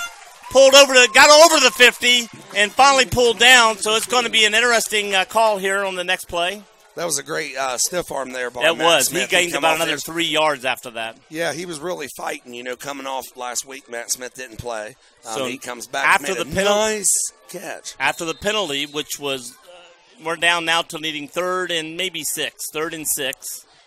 I thought he got over the 50. They're putting the ball right on the. I thought he got to almost the 48 and got pushed back, and they're putting the ball right on the 50. Matthew Smith's coming to the sidelines. He must his equipment problem here. Looks like one of his clips come off his shoulder pads. Wilmington, you think it's 4-down territory for him, Joe? Yeah, we'll see. You're around midfield, but you got to score. Hand off to Schiff, up the middle. Up the middle. He's broke free. He's cutting to right. He's still on his feet. Over the 30. He's still going. Craig Schiff is an animal. Did you see him? He gets hit He gets hit right around the 26-yard line, and he kept moving. That's why I said feed him. Feed him. Feed him. That kid, he's a sophomore. Feed him. That kid is incredible. He will give you everything he's got. He goes 110%. We both called him down, and he still went another 8 yards after that. And I thought he was down. We thought he was down to 30, and he got the ball down to the 21. First down on the 21-yard line. Wilmington's still driving. I give it to Schiff if I'm Wilmington. We're going to pass, going to throw it out here. Grant Mayer. To Mayer. Mayer's got the ball. He's getting inside the 15 as he got pushed out of bounds. Mayer's not a bad guy. He's got quick speed. And you're Wilmington. You're still driving. It's time. Right. The penalty made it 2nd and 20. Yeah. They gained 15 yards. Matt Smith over the top. We gained 8 yards on that play? 2nd and 2? Matt Smith's great stiff arm gave him 3. Oh. Then come back to Craig like I said, Schiff. they've What got a- what good a offensive run by guys Craig. out there. So, and Mayer's showing you he's not a bad. We got Schiff in the backfield now. Schiff's taking over the backfield role. Goshen in 14. Going to hand off to Schiff. He's going outside. He's gotten hit. Oh, he got hit immediately. That was a good play there by number 21. They were blitzing through, and he didn't have a chance there. He got hit before he knew what happened. Jimmy Strunk, the senior for Goshen, made a nice play there. Yeah, he lost a couple yards. There was either misblocking or somebody hit an A gap and went right through there because the guy running through just hit him immediately about 3 yards in the backfield. Got another update. East Clinton 19, Fayetteville nothing. Go EC. Now, good thing about Wilmington, they have a great kicking game. I keep it on the ground, try to keep it in the midfield. Looks like Mansfield is in the back. Quarterback keeps it coming left. He's being rushed, going to keep running, and he gets down to about the 14. You got to get to the 11. If you're Wilmington here, it's going to be about 4th and 1, 4th and 2. What are you doing here? I'm kicking a field goal. I think he's going to kick. They're I'm down in kicking a field goal field goal. range. They need points. Tie it up. They got the field goal team coming out here. 6:38 here at Campus Nation on CampusNation.com. We're at Alumni Field. Goshen Warriors 17, Wilmington Hurricanes 14. They are now attempting, looks like, going to be about a 31-yard field goal. Right. Ball just past the 21-yard line. Henry's the kicker here.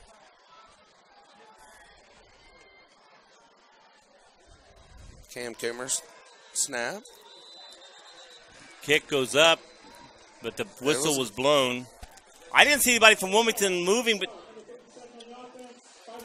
they started pointing, but I was watching the line. I didn't see anybody move. I saw one of their guys jump almost on top of the center. But, Joe, going back, that kick right there, that would have been good for another 15, 20 yards. I don't think this is going to phase Wilmington. It just takes you out of will they go for it. No, and, they're going to go for it. This will make a 36-yard field goal. Right, and he made a 56-yard field goal, at least a 46 at least on that kick. It was a nice practice. He did a good job. Go through with it. Don't stop your motion. Actually, a 38-yard attempt here. Yeah, they backed him up. Yes. Yeah. Ball on the left hash. Kick is up, and it is good again, but we got another flag here. Is it a full start? Is it going to be on the defense?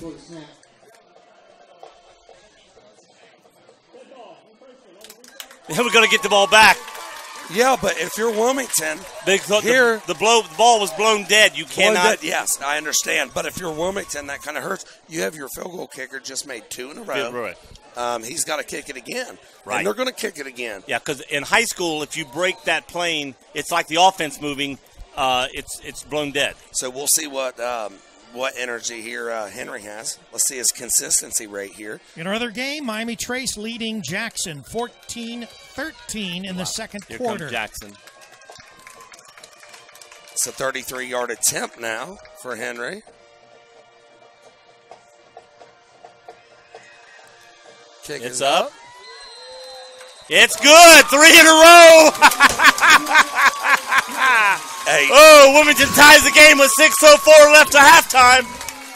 That is promising. When you have a kicker that can make 3 in a row. Over 30 yards. Yeah, over 30 yards. So what you say is, as close as this game is, he may be the deciding factor at the end of the game. I agree. It could be a tie game, and Wilmington has to kick a 35-yard field goal to win this game, and he may make it. Yeah. And like Rick Phillips said there, Henry, that's promising having a kicker that can stand in under pressure. What pressure? If you're a kicker, what kind of pressure is that? Well, that 38-yard one made it by 5 to 10 in between there, so he could probably kick another 6 or 7.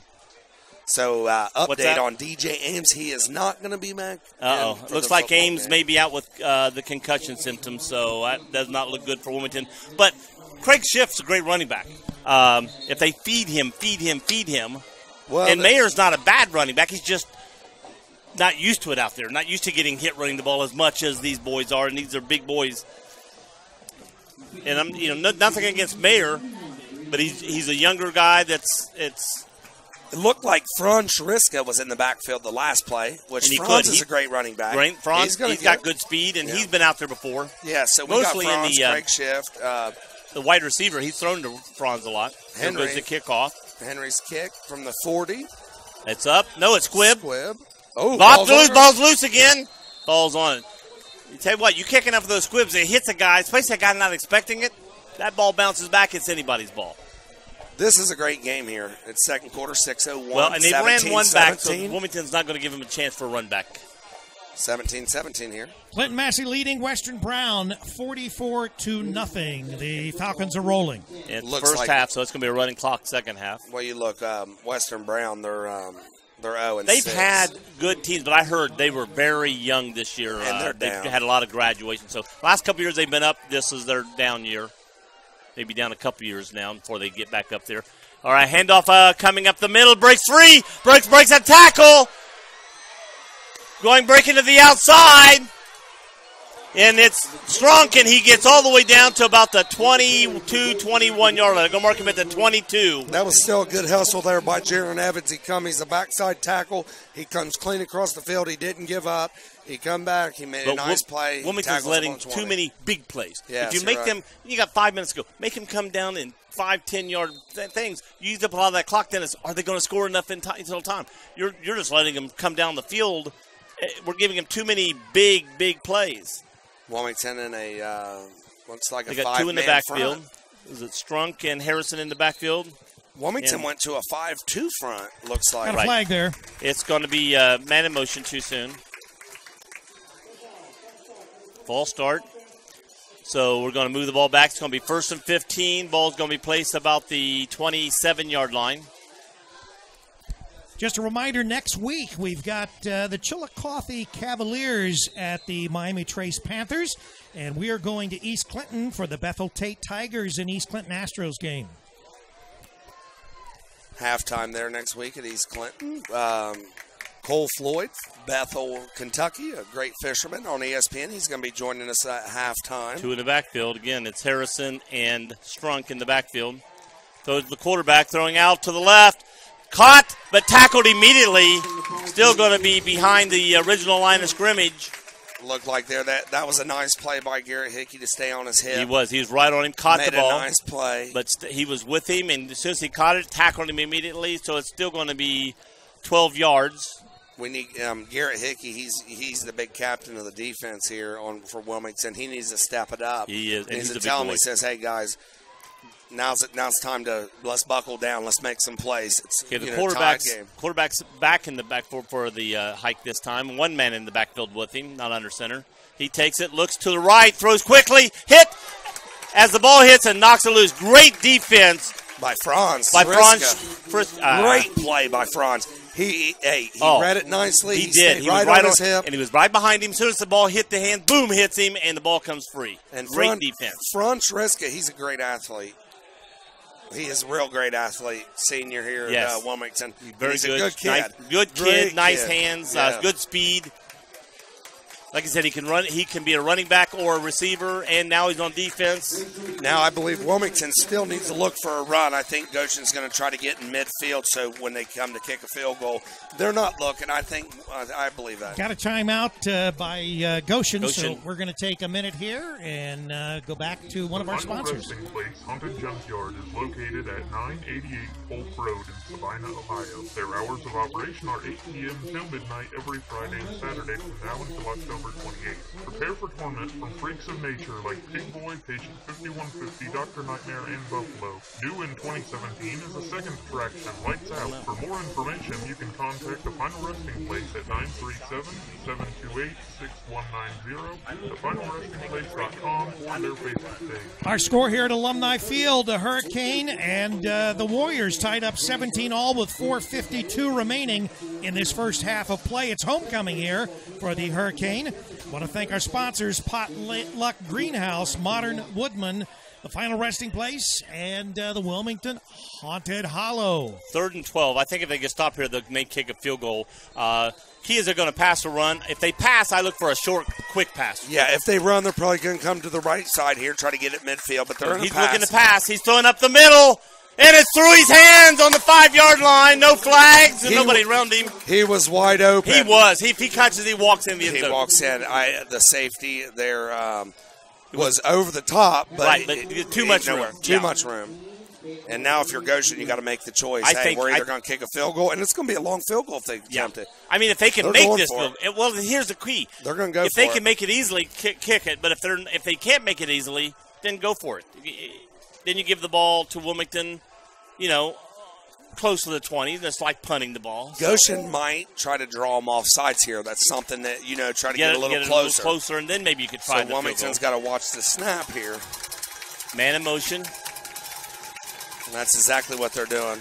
No. Quarterback, he's looking to pass again. Here comes the blitz in. The rush is on. They're grabbing him. He's getting free. He's grabbed again. He's down at the 31. Wrong play. Get rid of the ball. Garrett Hickey come through there, and he kept fighting to get to him. Well, if that's second or third down, that's one thing, but that's fourth down. You're giving Wilmington the ball on the 31 instead of the 22. Get rid of that ball. And he did not get rid of it, and Wilmington gets the ball in better position. So they take over 1st and 10. Wilmington on their own 31-yard line. With 4:41 to go. 17-17. Wilmington can score again. Yes, if Wilmington could drive down the field, eat the clock up, score, not let Goshen score again, this is big for Wilmington going into halftime. They got 2-by-2 here.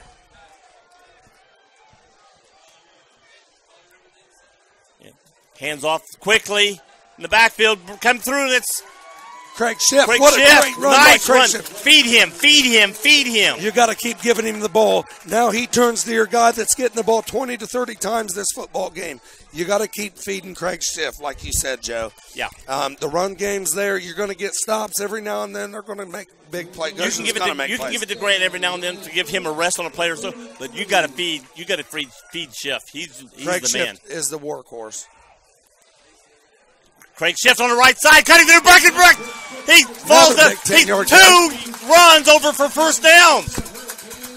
Here, Craig Schiff, he's just... And you can see the play wasn't there. He broke it in himself. Good running back. Nice eyes. Do you see, as Craig Schiff, he's so low center of gravity. He runs low, hard. Good eyes, though. He knows when to cut. Doesn't just run into the back of a blocker. We got 3 to the white, 1 to the left, and Schiff in the backfield. Goshen showing blitz. Going to fake, going to look out to the right, throws it up the middle, caught! Matt Smith made a great catch. Throw was a little behind him. He catches it, pulls it in, gets over the 35 to the 34. They pick up 12 again. Well, they were blitzing because of looking for Schiff. They were going to plug up that middle, and we didn't go to Schiff. And that's great play calling there. So, yeah, but here's the thing. Now, if you're Wilmington, you got to eat this clock up. 3:57, run the ball here. I think they will. Going back to Schiff, going around the right side, cuts it back up the middle, breaks a tackle. He's getting 5-10 yards a pop. The worst, he is on it. That's his worst run there for a while, and that's 6 yards. Wilmington's offensive line is doing a wonderful job. They are creating holes. Goshen's showing blitz. And he's doing a great job of, if the opening goes somewhere else, he's cutting back. They're in a 5-2. Goshen's been running a 5-2, and they keep showing blitz with all their linebackers here, Joe.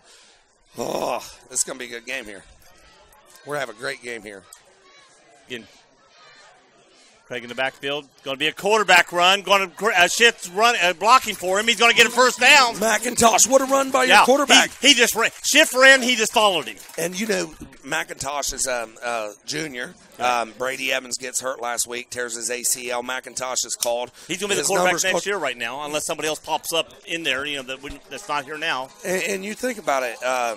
This shows great poise by Wilmington High School. They got a lot of young kids. They got 3 of their great star players hurt. They're going against a 6-0 Goshen, who's a very strong football team. 3:12 left on the clock. It's running, going down to about 3 minutes here by the time the snap comes. Here it is. Fakes the handoff to Schiff. Looks to throw. Looking down. Out there. Going to run it. Going to run out of bounds. About the 21-yard line, I think. That was a great play there by Mason McIntosh. He's going to gain about 4 yards on this play. He showed pass. It drawed that defensive lineman to jump up on his feet, and he ran right by him. That was a great play there. That was a good play. Good heads-up play. Now, turned a sack into 3 yards. Goshen they're in a 4-2. Right. They back up. Linebackers, they're showing blitz here. He's going to get this shift this time. He's going up the middle. He's going to gain about 5 yards off this play. Going to be about 2 yards shy of the first down. Austin Brummett looked like the center for Wilmington. He's getting pushed back. He needs to start driving his man forward. The ball was just right when he snapped the ball. He got blown up off the football. It's 3rd and 3 maybe, so he got about 4 yards. Again, it's going to be depending on how close we get to the first down on this, whether we go for it. Going to hand off to Schiff coming around the left side. There's a hole. He gets to the 11. It's going to be first down. So it's and we can still get a first down. That was a great run by Craig Schiff. That was. He really seen it. It was a play design up the middle, but he bounced it to the outside there. And we are eating up the clock. We're at 2:23. Clock stopped on the first down. I'll tell you, Wilmington's really showing their true game. They got a lot of timeout. Goshen called timeout. They're wanting 2 things. They want maybe to keep a little clock on for them, and they're coming down the field. They're shook up right now. All right, on Campus Nation, we want to remind you, tomorrow, Saturday the 7th, we are going to be at Central State University for the Central State Marauders. They're going to be hosting the Miles Golden Bears. We will start our broadcast at 12:30 tomorrow from the Marauders' home field, and we will have kickoff at 1 o'clock. That's tomorrow on Campus Nation. And then our next 2 football games, Chillicothe against Miami Trace and Bethel Tate in to face the Astros at East Clinton. And East Clinton right now with a nice, comfortable lead. Excited? 19-0 over, 26-0 over Fayetteville. They are in command in Fayetteville. East Clinton now going to jump to 2-0 in the league play. They lose to Wilmington. They lost to some big schools early. They lost to Massey and them. Now back here, 1st and 10 for Wilmington. Wilmington, 1st and 10. Feed Schiff, feed Schiff, feed Schiff. You got to give him the rock. Craig Schiff's a very solid running back stepping in here. Sophomore. Going to pass to the right side. He's out there. Paul short. Is it intercepted? Intercepted. See, what you don't want to happen. See, we're running the ball, and the problem with passing from here is everybody's crunched together.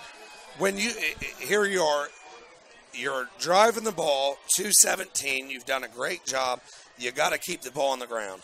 If you are Wilmington, you got to keep the ball on the ground. That's not as running that play right there in practice. That worked. He came back. He threw it right to the receiver. There was a defensive man in between him. Well, we know we got a great kicking game. We know we can eat the clock up, go in 2017 at the lead. I don't think they could have stopped Shift if we just kept running him. Goshen, 1st and 10. Going to handle the second man. I think that's Strunk. Strunk's coming through. He's getting big yardage. They got the ball to the 30. He's going to be at first down. Clock's going to stop, 2:10. They got plenty of time to come down this field. Doug Estes come from behind. That was a good play. Here comes Mayer back in the field. He's back a defensive on the end. Field. Doug kept us contained, but he also came back and saved a big play there. 1st and 10 on the 30. Mayer come in for Tyrese Ford. Hand off in the back again to Strunk. He's hit behind the line of scrimmage, and they're going to go down. It's going to be a loss of at least 1, maybe 2. Garrett Hickey there making a big play. He's always giving us a little shout out to the stands when he makes a big play. I like his energy. Yes. Garrett Hickey, I like his energy. He's great energy. Again, Hickey was on my track team and very, very positive player. Do anything you asked of him. Like to remind everybody, don't forget, we've got Wilmington College coach coming up to talk to us at halftime, so stay tuned. We got a flag here. Do we have timeout? We got official timeout here. Wilmington calls a timeout. I didn't think he's over here by the sideline. I didn't think he was going to be able to call a Goshen timeout unless the wide receiver wanted one. The Wilmington Hollow Ride brings the Clinton County Fields alive. Every Friday and Saturday night now through October 28th, experience the fire-breathing sounds. Come aboard the sawed-off school buses for a haunted ride you'll never forget. Terror in the Court, Slaughter Hotel, and the all-new Evil Asylum will chill you to the bone. Wilmington Hollow Ride, 1261 West Dalton. For more information and directions, go to WilmingtonHauntedHollowRide.com. Welcome back here to Campus Nation, here on Alumni Field and CampusNation.com. The Eye of the Hurricane. Eye of the Hurricane. 1:27 in the second quarter, tied up 17-17. Goshen has the ball 2nd and 11. Ball on about their own 30-yard line. Wilmington here has got to come up and make a big stop here. Goshen will have the ball coming out after halftime. We need a big stop. Like you said, turnovers. Wilmington's got 3 turnovers. Turnovers has been a big key ticket for Goshen here. It's reversed. Number 1, he's going to get the ball. He's still on his feet, going around the outside on the left side, going down the field. I didn't see it. Was there a flag over there? I couldn't tell. Doug Estes come upfield, made a nice play, keeping contained. There was no linebacker there filling his gap. No. If we're keeping him back here 5 yards at a time, but now they got a minute 14 and they're back in. They're in field goal range and scoring range both. So it turns to be. It was 2 minutes and 22 seconds to go. Wilmington was driving, throws an interception. They were stopping them, and then big play. We got to cut out the big play, and that's what's killing them. Wilmington's still in a 5-2. They got 1 man in the backfield, man in motion. Hands on the man in motion. Nope, keeper by the quarterback, and he's going to get down to the 9-yard line. Looks like brought down there by Garrett Hickey. It was a good read because if he handed it to the man in motion, he was losing yardage. They're going to put the ball just inside the 10. The out one still touching the 10. This will be a pass. 2nd and 4. Going back, no, it's going to be a handoff up the middle. Strunk's got the ball, bounced around, hit, and Wilmington comes up. Clock is running. It's going to be about the 12-yard line. We got timeout, Goshen. Yep. Goshen's going to take a timeout. And in the meantime, we want to remind you, Potluck Greenhouse, they are having their first annual Amazing Fall Festival. It's taking place on weekends from September the 30th through November the 5th. Potluck is located at 6555 West State Route 73, just off I-71 near Wilmington. They have a 5-acre corn maze, hayride, pumpkin patch, bouncy house, food vendors, local honey and mums. Hours of family fun and entertainment await all at the Potluck Greenhouse. Come pick your own pumpkins, enjoy some apple cider, and a relaxing afternoon or evening at Potluck Greenhouse. In fact, that maze, they actually have a flashlight night where you're actually going through the maze at night with the flashlight. For more info, contact 937-382-8312 or potluckgreenhouse.com. That's about maybe a mile off the interstate there. Goshen's coming out 2nd or 3rd and about. This could be key. This is going to be key. If we can stop them here, will they go for it or will they just kick a field goal to take the lead? It's going to be key. Wilmington needs they got to send their linebackers up the middle here. Quarterback's keeping it for a pass, throwing into the end zone. Did he catch it?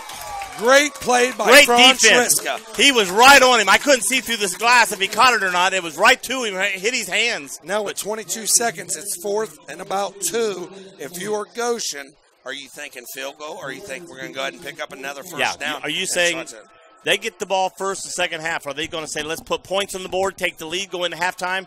Or are they going to go for it? If they go for it and don't get it, it's going to be big for Wilmington. If I was Goshen here, I would go and I'd run a hard count. I'd try to draw them off sides. If not, if they have a timeout left, they have another timeout left. I'd try to draw them off sides. If not, I'd kick a field goal. Right. We're going to see. They're going to try to draw Wilmington off sides. Right. I can bet $1 million on that. Here we go. Yeah, this quarterback under center. We got 2 in the backfield, Harrison and Strunk. Man in motion. It's a snap. Going to the first man. He's down to about the half-inch line. Ball. 15 seconds. The thing is, he didn't score 15 seconds. When they place the ball, the clock will start. They're out of timeouts. Here comes that quarterback sneak up. Now, if they don't get in this. 11, 10, 9. It's going to be the last play probably here. If they can stop him. Quarterback goes, gives it to Strunk. He's hit. Touchdown. Falls in. Touchdown. 4 seconds. Goshen takes the lead here. 23-17. Oh, somebody from the sidelines is screaming at the players. But I assume they're screaming at the players. They're screaming at somebody. So if you're Wilmington here, hey, you got to just bounce back. Right there, I would throw everything into every gap and stop. Don't let them get a gain there, and the clock would have ran out. Yes, we got a great football game here at Alumni Stadium. Kick is up and is good. So Goshen will go up 24-17. 4 seconds to go till halftime. And they get the ball first coming out after halftime. Again, we've got the coach for Wilmington College coming out at halftime. Coach Brian Moore will be up here. He joins us every Thursday on our sports show at Damon's, 7 to 8 o'clock. It'll be nice to get to talk with him a little bit, see his actions to the game. The band, Goshen's band, is fired up. Their team, their student section over there is fired up, Joe. Goshen's student section over there, they're fired up. Yeah. Again, it's not totally packed over there for what I thought for a 6-0 team coming in. This is not totally out of, I mean, to some of those people out there, Wilmington's like going to Cleveland to them, you know. Yeah. So way far, way out there. But this is not, I mean, it's just down 28 and then up 68. It's not that far. So you can look for a squib kick here from Goshen. Oh, yeah. They don't want to run back here. Yes. Look like they're going to try to run the clock out here. Hopefully we can get a big return by Wilmington here. Run back would be nice for Wilmington right now. If one of the upping gets it, if he's smart, take it, pitch it to one of the running backs behind him, turn and block. Squib kick. Picked up. Going picked up to the 25, to the 30, gets hit, bounces off 30, gets to the 40, goes to the 42, the clock's off, so that's going to be halftime. Garrett Hickey there, he ran hard. He was coming through there. He wanted to. And Hickey's a big man, but when he was on my track team, I ran him in the 100-yard dash. That's how he can't speed. He has speed, and he's a big kid. He's a thick, big kid. So we are here at halftime at Alumni Stadium. Joining us at here will be Coach Brian Moore. He'll make his way up here, I'm sure, here pretty soon. 17-24. Goshen's leading Wilmington.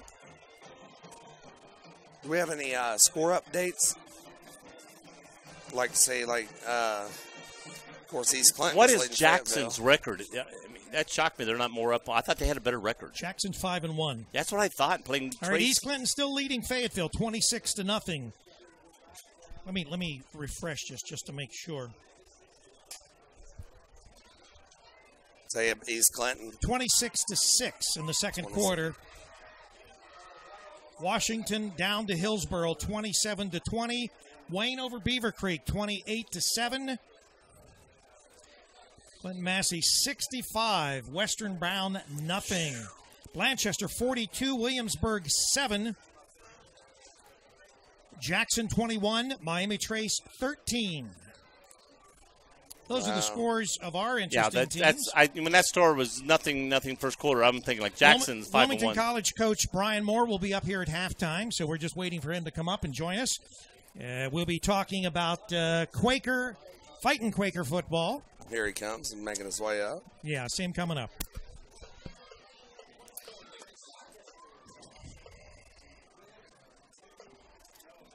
So as he makes his way up. What do we want to put him? Do you want to get on that and maybe put him on the set, and you want to get on the mic? He can go. Let's give him the mic. He doesn't need to hear. Well, he can put that on. Oh, I didn't even see this one. We got another set. Yeah. So, wait, don't pull it over here. He can go. Coach, you want to join us? Get that mic for him there. Good, how are you? So, we got Wilmington College head coach Brian Moore here with us. Coach, what do you think about tonight, the game? You come watch Wilmington High School here. What do you think? That was absolutely fantastic first half. A lot of kids that can make plays. There's some big kids out there. I mean, there's everything you want in a high school football game is on display in that first half. Big plays, big kids, big hits, good coverage, good open field tackling. I mean, you saw a lot of good stuff out there. We got some young boys out here for Wilmington, the sophomores and juniors coming in that haven't been getting the playing time, but are forced into playing time, and they're coming through. Yeah, I know they had a couple big injuries. Wilmington had a couple big injuries last week, so they're really adapting on the run against a really good Goshen team, and I think that's how you find out how good your program really is. Right.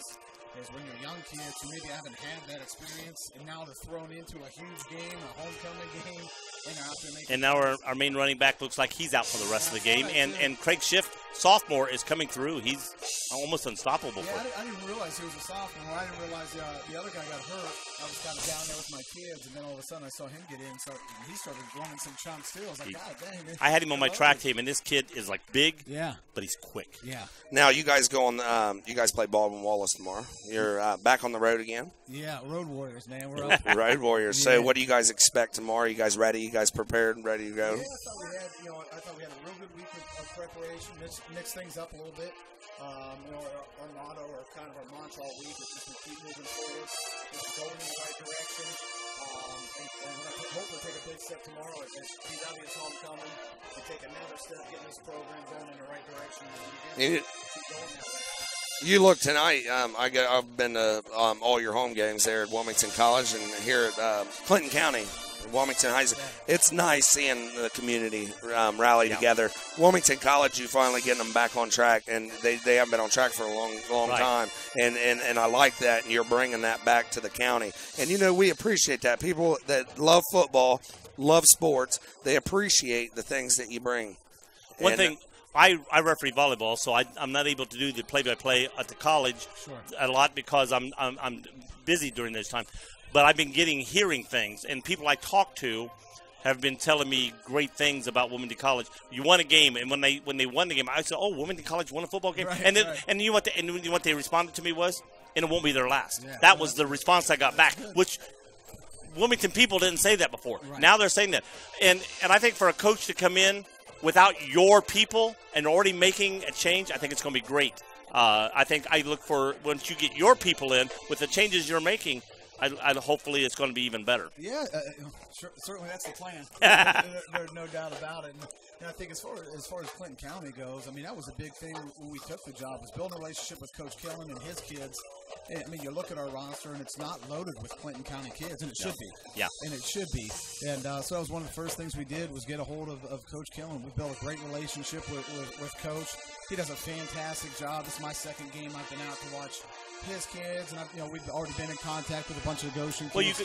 Well, you got Clinton Massey, which is a local team, going to the playoffs. Boom, boom, boom, boom. You got Wilmington, which has been going to the playoffs or close to it, and usually if they don't, it's because of an injury here or something happening. Right. Even the other schools, Blanchester and East Clinton, will have that athletic kid that can do things. Even a losing program can have a good athletic kid that can do things. And for Wilmington College, you pull those in. For one, it's going to bring in local fans, and two, might as well utilize what's here. Yeah. No, we were fortunate last year. We got here late in our recruiting class. We were just kind of trying to scrap together who we could, who was left.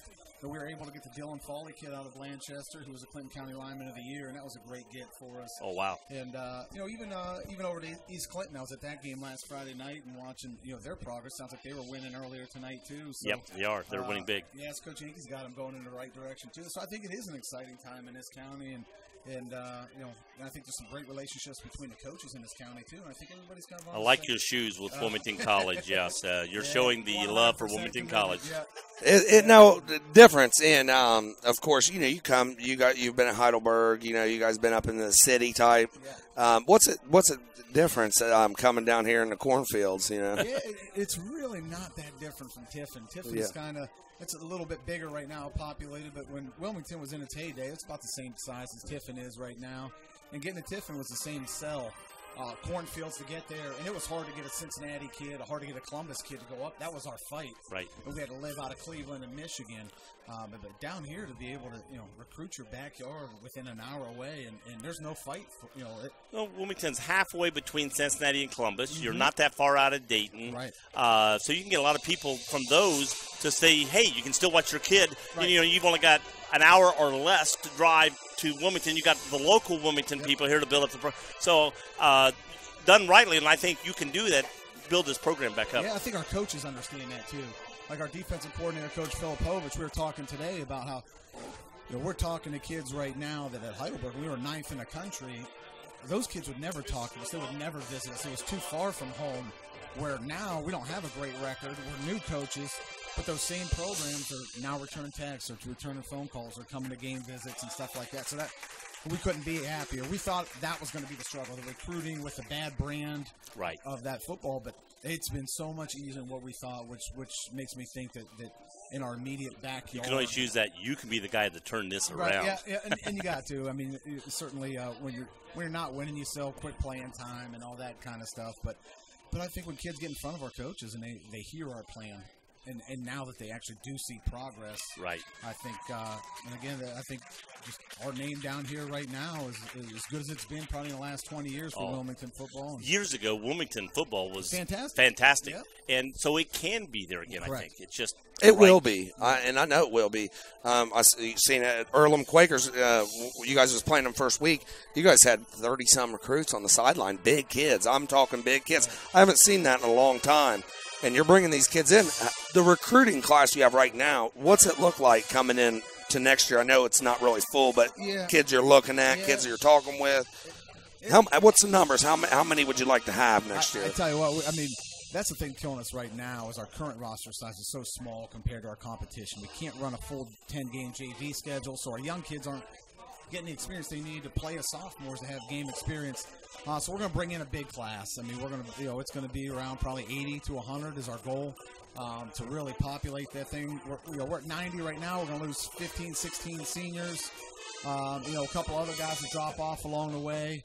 But to compete in this conference and develop a program, you got to develop your young kids the right way. So we got to have a roster around 130. So we're about 40 players short of that right now, and so. I mean, that's the goal. It's a lofty goal, but it's one I think we can do. Now, what was your roster size like? You guys was 1-39 at Heidelberg when you first went into Heidelberg, and you come back and you're 9th in the country 4 or 5 years later. Right. How did you develop that program? It was the same model. I mean, same model. Yeah, I mean, it's not a copy-paste. It's certainly a different deal. But we went out and worked. I mean, we went out and recruited. We weren't afraid of the record. We weren't afraid of those tough conversations of, hey, why is your record what it is? And we sold ourselves. We sold our coaching staff. We sold a belief. And here's a direction. Here's a plan that will work. And I think our first recruiting class at Heidelberg was like over 100 kids. And then we flooded the market. We got 100 kids, so we were at 130, 140 in our program. Then you develop you're playing 10 JV games. Your kids are getting better. And well, for Division III, for the style of player you're going to get in here, to say you're going to be able, your mom and dad are still be able to watch you play football, and you're going to get to play some good schools and stuff. I think it's got to be a plus for you guys to pull in players here too. Yeah, no doubt about it. And it is an easier sell. If you get a kid from 3 hours away, 4 or 5 hours away, and they come and they're not happy right away, they're going to leave. Right. They're not here on scholarship. Right. There's nothing here to keep them if they're unhappy right away. It's not like Ohio State where you're bringing in all these kids on scholarship who are getting free college. Yeah, they're not going to give up that free education. But if you get a kid from an hour away in your backyard, he might not be happy right away, but where else? He's not going anywhere else. Right. He's going to stay with you and stick it out. And now, the game tonight, 17-24 at Goshen's leading. What do you expect Wilmington to come out and some of the changes they're going to make? What would you expect here? It's interesting because they seem to be doing a good job defensively, and then just something breaks out. Big play. That's what we've been saying up here. You got to stop the big play. Yeah. And I thought they had that big kickoff return after we scored there hurt us real bad too. But I think they held them to a field goal at that point. So I think I don't know how much adjustments they got to make offensively. They're moving the ball. They're pretty consistent. That interception was. I like the call there. Go for a score, throw the ball in the end zone. Right. It didn't work out that way, but I definitely thought the call. Well, was one of the key things I was marking up here earlier, and now it's changed. 3 turnovers, and we're still within a touchdown. To me, that's a plus. Yep. I mean, it's bad to be 3 turnovers, but if you've got 3, how many teams can have 3 turnovers in a game and they're still in the ball game? Especially against a good team. Yes, against a 6-0 team. Yeah. So that shows Wilmington can still come through with this game. And as we said earlier, just cut out the if Wilmington cut off the turnovers, no turnovers, they're up on this game big time. Yeah, it's a lot easier said than done. Oh, yeah. I think it's easy. Yeah, no, they don't fumble on purpose and all that kind of. Some of that's just a product of playing a good team. And when you play good teams, they got good players. They make good plays too. Well, it's just like the play down here. Up here, we're going. Give it to Schiff, feed Schiff, and then they pass the ball and it's intercepted. Okay, let's say he throws the ball to the end zone, the guy's wide open and catches it, touchdown. We're going to go, great call, way to, and that's the way it happens, That's a great part about being a fan. I mean, yeah, we're not wrong up here. I'm the same way. I mean, I take it personally when people question my play calling and stuff like that, but But I'm the first one to sit around on Sunday, watch the Browns, and think I can fix their stuff. Well, earlier they were feeding shift, and all of a sudden they passed to Mike. I mean, not Mike, to Smith up the middle. Catches a ball a little behind him, catches it, pulls it in, gains first and a great play because they're looking for shift. They were feeding the line, and that was a great call. But again, if it's intercepted, what the heck are you doing? You know, so I mean, both teams are showing great balance. Yeah. They're not one-dimensional. They're keeping defenses on their heels. And even Wilmington, you see them, they're going left and right. They're going middle. They're going deep. Well, you can see our question up here a while ago. He posed to me, run or pass. What's Goshen going to do? And that's it, because when a team comes up and makes you, it's 4th and 4. Are they going to go for it? Or is it going to be run, or is it going to be pass? When it's a team, you go, we know they're going to run. We know they're going to pass. Right. It's different. But when you don't know what they're going to do, it makes your defensive calling harder. Well, it makes your players slower too. Yeah, they react on something a little. Yeah. And but those are the great offenses, the ones that can beat you three different ways. And they've been doing a good job of.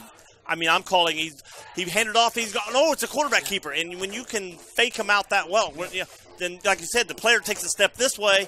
Now he's got to go back this way. Now he's behind. It's a big difference. And when they were in the zone read earlier, they fumbled on one of them. He pulls it in. I don't think – and you got a junior quarterback coming in here that's played a half of a game last week. You got Brady Evans out. He pulls it, and I don't think that relationship's built there right now. And it's hard. If you're going to get that DN to suck down or an outside linebacker to bite on that fake. You got to stick that in there for a while. Well, I think DJ thought it was going to be a keeper to him, and then I'm not to him, to the quarterback, but then the quarterback left it. So I think DJ goes, oh, you're going to leave it for me. So then he tried to take it. Yeah. Well, then the quarterback tried to take it, and it was just a little bit, these guys haven't worked a long time, so that timing is off with these two guys. Yeah, and repetition's the mother of all learning, no doubt about that. And I think probably that mistake they made there, they'll both learn from that mistake. And coaches might be afraid to call that play later in the half because of the result. But I think the play's been there for them. I think you trust your kids and understand that they'll learn from it. Well, the key thing the second half, Schiff and McIntosh have probably played together a lot. Right. Yep. So now your backfield, the guys you got in the backfield, Mayer, Schiff, and the quarterback, they're feeding off each other. They've played on the reserve team together. So their timing is probably better than when the other running back was in the game. So this could come to help Wilmington a little bit in the second half. Yeah. Well, Coach, I appreciate you coming up here. Hey, I'll tell you right now, you make my day every time, every sports show, every time I talk to you. Good luck tomorrow, man. I hope you guys win tomorrow night. Bust some butts. See you, buddy.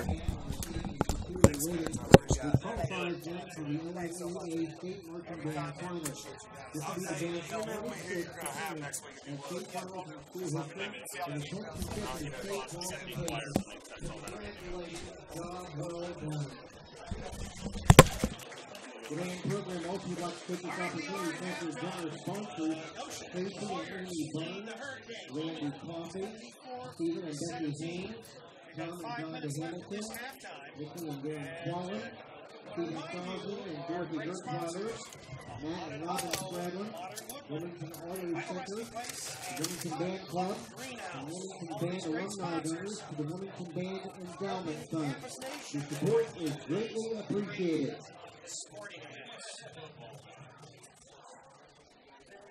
All right, here's the winning ticket number for the 50-50 drawing. It's a white ticket. You can redeem the winning at the entrance to the press box. The winning ticket number is 853735. 853735. With $108, bring the ticket to the entrance at the press box and redeem the winning. $108. That's 853735.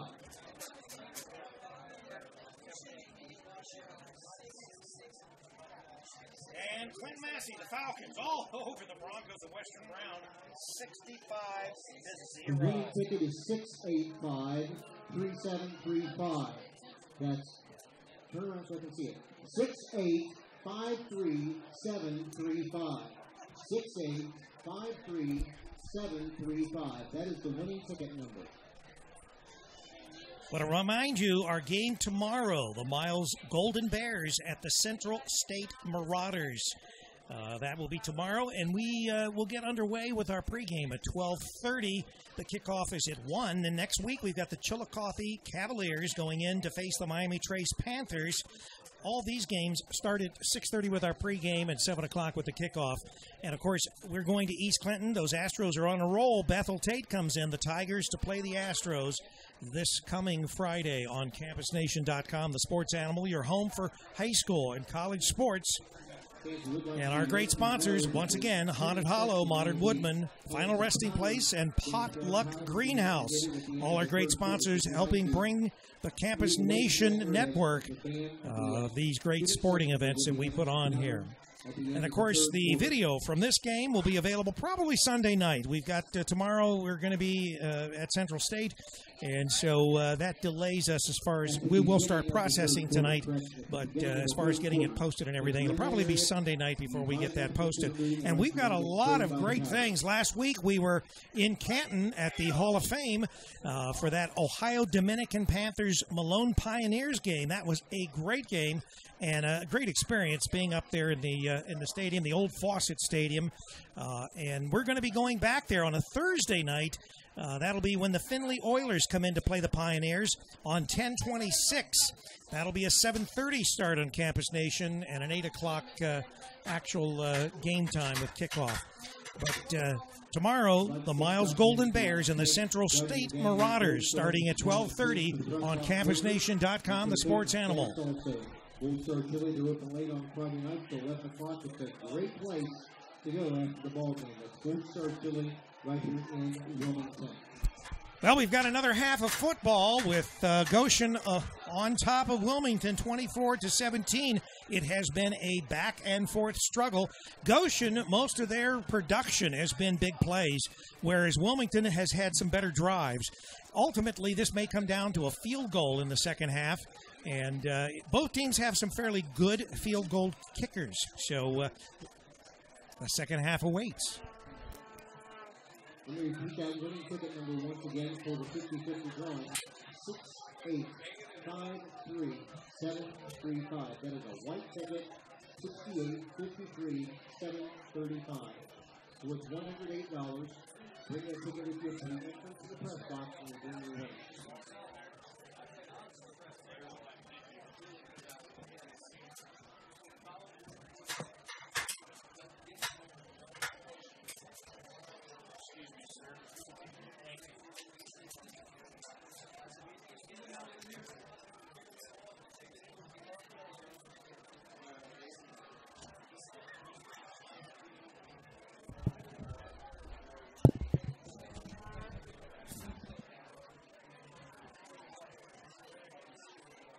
Games like to remind you also again that the lap of love will take place 10 minutes after completion of the game on the track.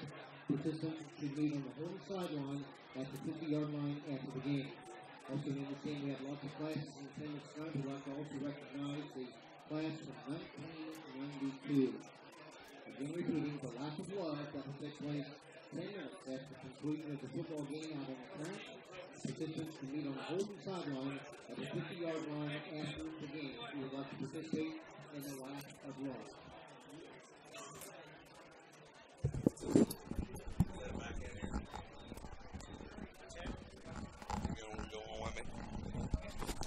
And we are back here in Campus Nation at Alumni Field here in Wilmington, Ohio. Goshen Warriors are leading Wilmington Hurricanes 24-17. So, Chris, since you always ask the questions, I'm beating you to the punch because you were about ready to ask me a question. Yeah. My question is, how are the Hurricane going to be able to come back, tie it up, and take a lead? And what must they do in the second half, besides the obvious, which is not to turn the ball over? 2 turnovers in the first half. Goshen, they dropped the ball, but they regained control of it, so they didn't really give the ball up in the first half other than by downs. So if you're Wilmington, you got to come out. They're kicking off to Goshen. Goshen's receiving. They've got to stop. They got to go 3 and out. Right. They can't force a turnover. They can't have the Goshen go up by 2 touchdowns or a touchdown and a field goal. And put the pressure on Goshen. You know, Goshen got out of their game there for a second when they was up. When Wilmington went up, they started passing the ball. That's right. They're a run game. Yeah. They've got 1,900 yards. total this season. Goshen does 1,400 of them rushing, 500 passing. So get them out of their element. Get them doing something else they don't want to do. Right. They don't want to pass the football. If they can run, they're going to run the ball. Well, and that's how they scored this last final touchdown. Yeah, and I agree. And that took a lot of guts. Obviously, they could have kicked a field goal and gone in with a 3-point lead. They elected to continue to do their magic, and they ended up coming out with a 7-point lead at half. So Goshen's making their way to the sideline. Wilmington's making their way to the sideline. 1:20 before the second half kickoff. Goshen's going to be receiving the kick. It's our belief that Ames will not be back in the second half. Oh, with a concussion. Now you have Dylan Bogart out, one of your starting running backs, receivers. You have Brady Evans, a torn ACL, out for the rest of the season. And now you have DJ Ames out with a concussion. It's showing how resilient Wilmington is, though. They've been still running the ball good. And they're in the game. With 3 of their top running backs out of the game. Right. But they got a great running back. Craig Schiff's a sophomore. What a great kid to come in and fill that. And that's the thing. When you come to a Division III school like Wilmington, they got more kids to choose from. If East Clinton does this and has 3 or 4 guys out, they're gone. You're done. I mean, they don't have that backup. They don't have the depth. They only have, 20-some players? Yeah, I think, 28 to 30 players. Right.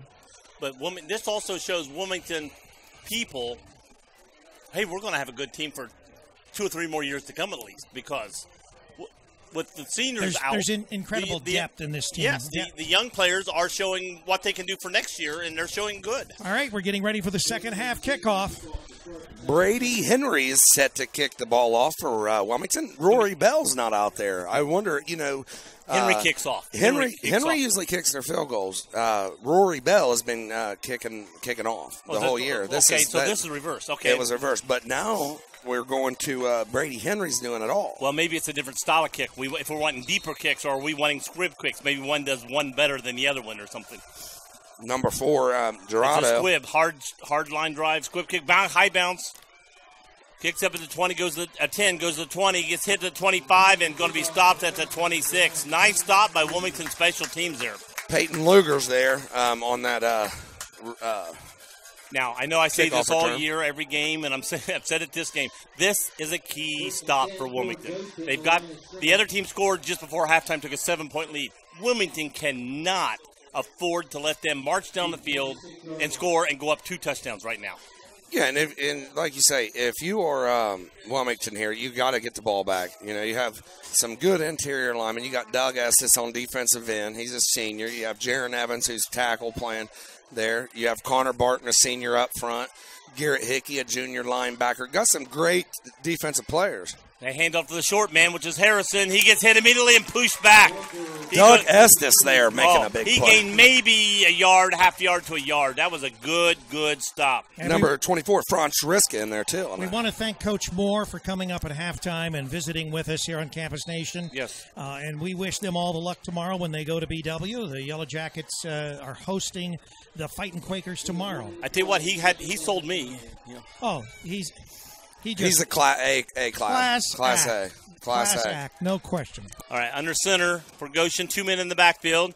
Hands to the second man, which is Strunk. He's going to get hit and pulled down. It's going to be at least 6, if not 7 yards for a first down. So, again, Wilmington's doing good on the first 2 downs. Now, they got no big play. Stop them here. I don't think it's 4-down territory. They're way off midfield. Wilmington came out in a 5-2 defense. They was in a 4-2-5. They're a base 4-2-5. They're showing a 5-man front. They got a lot of seniors up on the front. Who can adjust at halftime, and that's what Scott Killen, head coach, as a defensive coordinator. They're good at adjusting. They are very good at adjusting. They're back to a 4-man front now. 2 men in the backfield with the quarterback. He's going to take it himself, run up the middle. He's going to run out to the right side. Nobody out here to stop him, and he runs out of bounds at the 42-yard line. I say right there, Joe, they went back to a 4-2 defense. Okay, you got to keep that 5-man front. Goshen's going to run the football. They're in their game. Put them in a different game. And I've noticed the football. What I've noticed on Goshen, and I'm not going to blame anybody because I don't know who's out here or what they're supposed to be doing, but every time they run outside, there's nobody. They're going to get 5 to 8 yards before Wilmington even confronts them. Yeah. 1st and 10, Goshen. Wilmington's in a 4-2. 2 men in the backfield. Hands to the second man, and Strunk, and he's going to get about 5 yards. Looked like Garrett Hickey just jumped on his back and rode him for a couple Wilmington yards. was set up to third and long, set up to stop him, make him punt, and now we're going to let him get down to. Now we're going to let him get down to 4-down territory. We don't want to do that. So that's 2nd and 5 for Goshen. They're on Wilmington's side of the. No, they're not. They're still on their own side. They're still on the side. The 46-yard line. Wilmington's back to 4-2 again. Going to look like they'll be up the middle. Nobody there gets first down. He gained 4.5 yards before he was hit. Tackled there by Jaron Evans for Wilmington, a senior. Transfer here from last year. He was at East Clinton. That was a good tackle. Jaron hit him, got him down. But until he got to him, there was no touch. He just went right through an open big hole. Goshen now is in Wilmington territory, 1st and 10 on the 48-yard line. 9:47 here in the third quarter, 24-17. 2 out Goshen each side, over 1 Wilmington. man in the backfield. Man in motion. Hands off the man. No, quarterback keeper up the middle. And he gets tackled at about the 27. They're throwing a flag back here. He picks it up. I don't think really. Oh, man. Of course, if you're Garrett Hickey and you make that, he thinks he has the ball. So was it a helmet to helmet? I don't know. If he threw it back here, it could have been a hold, could be anything, or he could have just said, no, I'm going to change my mind and not make the call. But he did pick it up. He picked it up. Unless he's the one making the call and he's already picked up his flag. No, he waves it off. Oh, okay, right. Okay, so I think Garrett Hickey, he realized that he thought he had the ball. So he makes a good play, makes a good hit. Maybe the referee saw something, maybe a helmet something, but he waves it off. So Goshen 1st and 10. Ball on Wilmington's 28-yard line. Again, we cannot stop the big play. Well, Wilmington jumps out of the first 2 plays. Wilmington's in a 5-2. Right. They go back to a 4-2, and now they're not stopping. Now they're back in a 5-man front. Yep. Well, they will back him off. They're back to a 4-2. You got to put the pressure on these guys. Second man, Strunk, going up the middle, and he's going to fall forward to about the 24-yard line. It's going to be a gain of about 3. So you look at this, and I'm going to talk about play fakes. See, Goshen carries out their play fakes well. Right. You watch them, they execute. And that's the thing. A good football team's going to execute. The thing is, you think he has the ball, he might have the ball, he might have the ball. Nobody knows. Even after he hands off, they're still executing. Right. And up here, we got a good view, and we're still confused. Can you imagine the players down on that level? It's even harder for them. That's why you keep that eye on the football. Quarterback hands off the first man, Harrison. He's hit immediately and tackled. Bam! He was that Hickey? Crunch there. No, Connor Barton come downhill. Connor 20 and busted him. Number 70. Oh, 70. I saw something 0. Yes. Now Connor Barton's coming off the field. I wonder why they're pulling him off the field here. 3rd and 7. He may be in for the run, and now they think they're going to pass. So I would leave Connor Barton in. He's a big man. That's a big kid. Well, he plays lacrosse, and he's the goal. And he has a lot of saves during the year. Wilmington moving around on defense. Wilmington showing blitz on the outside here. Quarterback keeper throwing to the left side, throwing out the left, and I let him too much. Did he catch it? They're going to say yes. I thought he threw it too much out, but number 3 there, Dante Bailey really ran his route great. He got to 5 yards, and he made a nice cut inside, planted on his quarterback threw a little foot. too much outside, but the receiver made a great jump to the ball. That was a good play there by Goshen. And they, like I said, play fakes. Just like that play fake drove them all in. And we're going to go to the second man coming through. Strunk, he's hit and falls forward to about the 10. Ball was on the 16, so it's about a 6-yard gain. Fewer Wilmington here, Joe. Again, they're running 3 to 4 yards before they're hit. Wilmington's got to start showing a little bit of blitz here. Yeah. You got to start sending some guys. I mean, you got to send the Army. If they're going to run, you got to send the Army. And if they're going to pass, you got to play man coverage on the outside. Right. Expect your men to be able to toughen up and play man defense. You got a safety over the top. He could leak over the top. Just play him the middle half the field, anything over the top. Again, Strunk coming in the backfield. He's hit immediately, gets maybe to the 9 before they knock him down. They're going to mark him closer to the 10, I think. Maybe no gain. Scoring update, East Clinton 26, Fayetteville 6 at the half. Jackson and Miami Trace all knotted up at 21 at the half. Wow. And Washington and Hillsborough knotted up at 27 at the half. Or actually, they're in the third quarter. And Wayne leading Beaver Creek 28-14. Beavers put a score on the scoreboard there. Blanchester 55, Williamsburg 7. Okay, it's 3rd and 5 from the 10-yard line. Quarterback keeper throwing pass to the right. Caught. Going to run in, falls into the end zone. Touchdown. Look to me there, Sloan Marsh got it. He touched his back a little bit and pushed him in the back a little bit. I'm surprised that wasn't called there on the 1-yard line.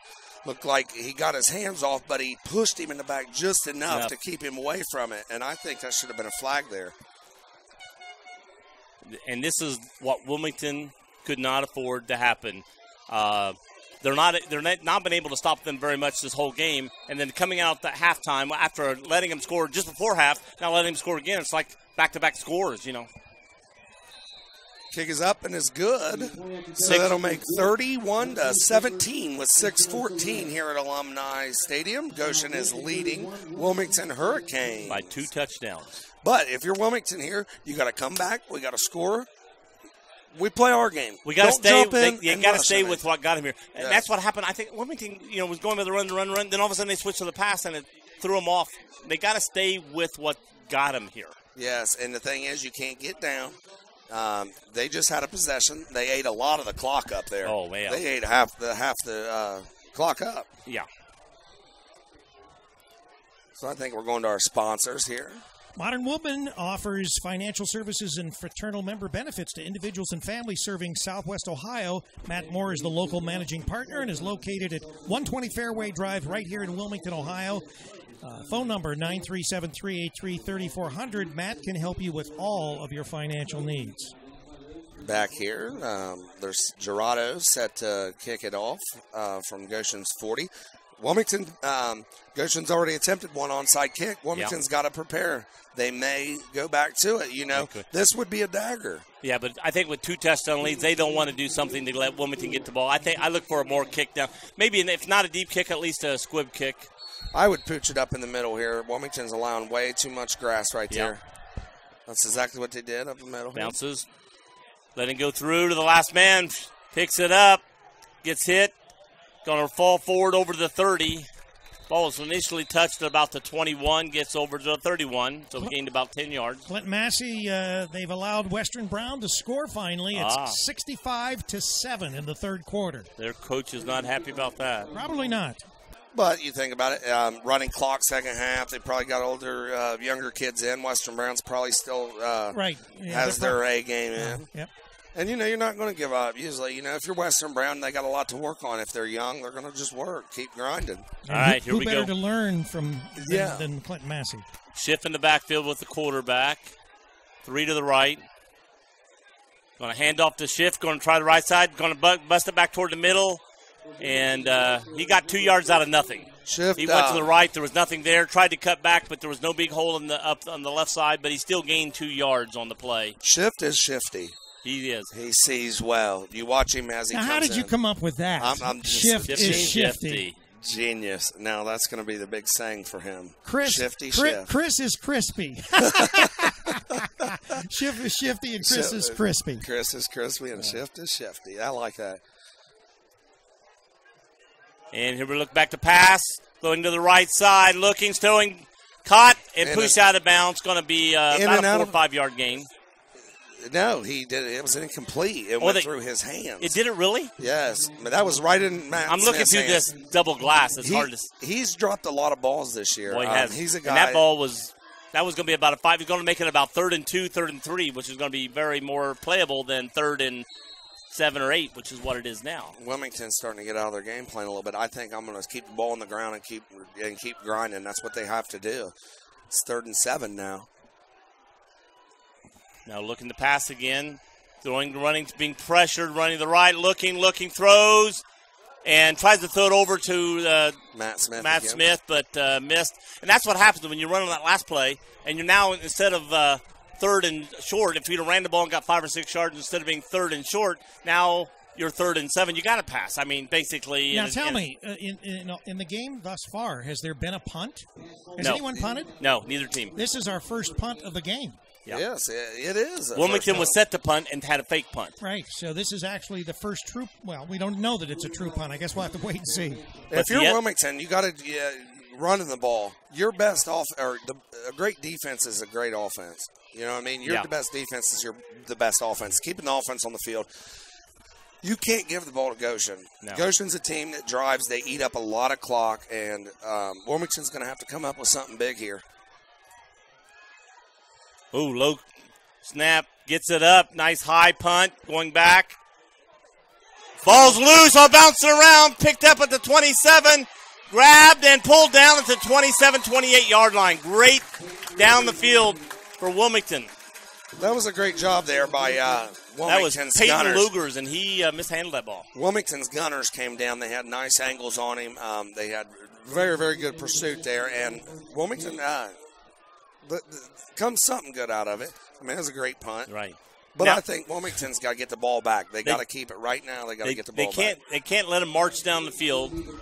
They can't let him get 3 or 4 touchdowns and get the ball. No, they've got to do it now. We need a turnover of some Yeah. type. Yes, some when you're type of, 2 you're right. scores down, you need a turnover Fumble, or recovery, interception, something. Yes, I agree with Rick. Wilmington's back in a 5-man front. pitch out to on the left side to Strunk. He's going to get about 9 yards, maybe 10 on the play. Again, running 7 or 8 yards before he's even touched by anybody again. Brought down there by Kyler Reed. Looks like the chains are starting to move. They don't know. It's not a first down. I don't think it's a first. I think he's about a foot short. It's about a Sometimes yard. it's better off if he'd have got the first down. Yeah, because now if I'm Goshen, This is a free play in a Goshen, way. yeah, they might go deep here. You know, this is something you got to look out if you're Wilmington. They're going to major, I think. They may major. And I would watch a play action here, a play action to a fullback or to the tailback, and all of a sudden they look deep. Because Wilmington's probably sucking in on the run. They're thinking, hey, listen, man. They're thinking we're running right now. Let's just go deep. We got it's we're in. And with the way they've been faking the ball, I mean, Wilmington bites on those fakes real well. So he hands off, stays low, and all of a sudden this guy goes down the field. He's down there wide open probably. Yeah, I agree. Wilmington's been biting in. Oh, just first down. They're going to give it to him. So it's 1st and 10 Goshen, ball on their own 38 And realistically, for Wilmington, I think it's better they get that first down. When you're inches on first down, second down, you figure they're going to get it. Give it to them now. Now we can stop them. Now with this down, we start stopping them. You're not stopping them on the next down because they're going to get probably the first down when you need 2 inches. It's better to go ahead and give it to them now, and this play is a stop play. Wilmington is in a 4-2 defense. Looks like they got Garrett Hickey on the strong side. Is this Franz Shereska down here defensively? Yes. Cam Kummer over the top at safety. Man in motion. Man in motion back. Again, hands off that. No, quarterback keeper again. Got a flag down. It's going to come back. Great. This is going to be good. That'll be good for Wilmington. They need a big break like that. Hopefully this is 10 yards, It's and holding. it's going to be 2nd and 20. So that's big for Wilmington. That is now. big. That's a big play. You needed something to help you out. But again, on running the ball, quarterback keeper, he runs 7 yards before he's touched. I mean, you can't keep running 5, 6, 7 yards before anybody touches you. Yes. And the thing is, I think, Wilmington's got to start. And this They could gotta be a start reason. walking their There could be linebackers some in the more gas. holding. There could be holding or something going on. We're not seeing this. Maybe that's why they're getting so far down the field every time. Yeah. So it's 1st and 20. Ball on Goshen's got the ball on their own 25, 26-yard line. Wilmington's running around. Hike. Up the middle. Nope, out quarterback on the outside. Keeper. Again, he picked up 12 yards. Go back 10, run on 12. It's Looks like the defensive end there got sucked in. He came C-gap, and he comes screaming, and that defense or that quarterback just kept the ball to the outside, and nobody was there. You had your cornerback playing second to again, contain every time it. they go outside, there's no containment. There is no containment on the outside. Well, the defensive end, like I said, he got Pulled in, He got pulled in to C-gap, and You got to stay outside. 2nd and 10. Goshen got the Okay, ball they on gave their him own 10 38. yards on that instead of 12. 10 yards play. You go back 10, come up 10. There it 2nd goes. 10. Got a blitz on the outside. Sending a couple of them. Screen pass. Pass caught by Harrison. He's going to run. He's got first down. He's still going. He's still going. Missed tackle. Another grab and pulled down to 19. No flags. When it comes to a screen pass, when you're a defensive lineman, you've got to know when they just let you go on by, you got to recognize that. Somebody's mad. Well, Goshen got the ball here, 1st and 10. 1st and 10 on the 19. And a 5-man front here for Wilmington. Coming back, hands the second man. Strunk off the left side. He's going to walk right into the end zone. Nobody touched him. No, he ran all the way from the 19 to the touchdown. Nobody touched him. If this was two-hand touch or flag football, he was not even touched. He walked in. My grandma could have ran through that hole. Oh, my gosh. That hole, when he cut up the middle, opening to the left, when he cut the left, you could have drove a semi-truck through that hole all the way to the end zone. And Wilmington's had a tough time finishing games this year. You know, their first loss, it was 31-31 in the fourth quarter against a very good team.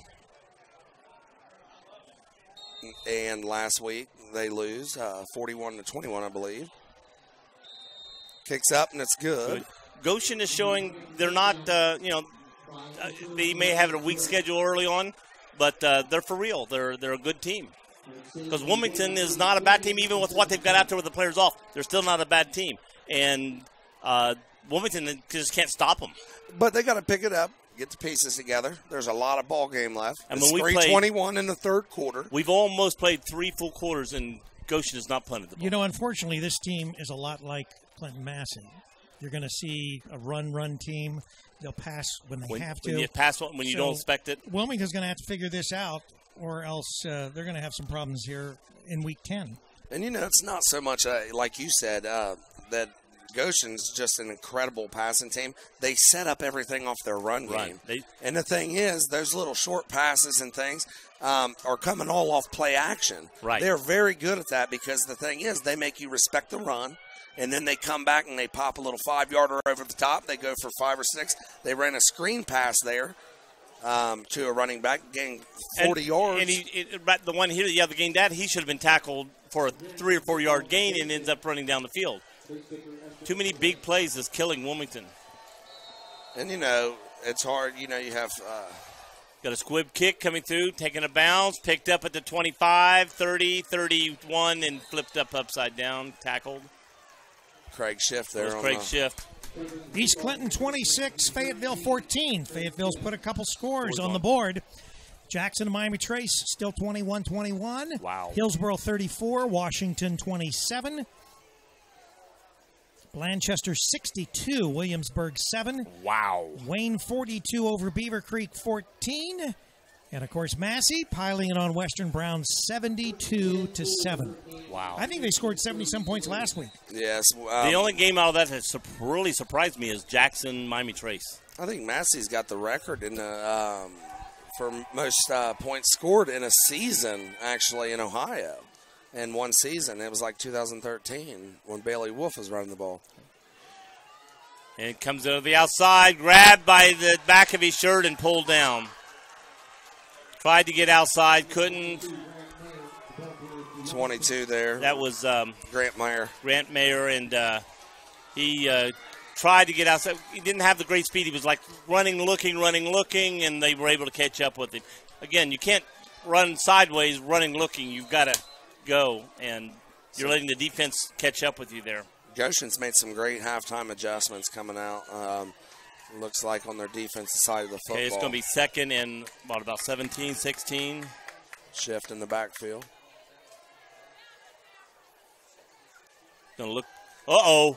Broken play coming in. Quarterback's making a good job of it. He turned behind the back to Schiff, and he wasn't there. A little miscommunication. But when you running downfield, Craig Schiff running downfield there, he's just got to make a block. He can't stand there. But after luckily, he did make a block, and the quarterback made, was able to run cut off off him, getting something. But at first they were both sort of, what happened here? I think Schiff was more.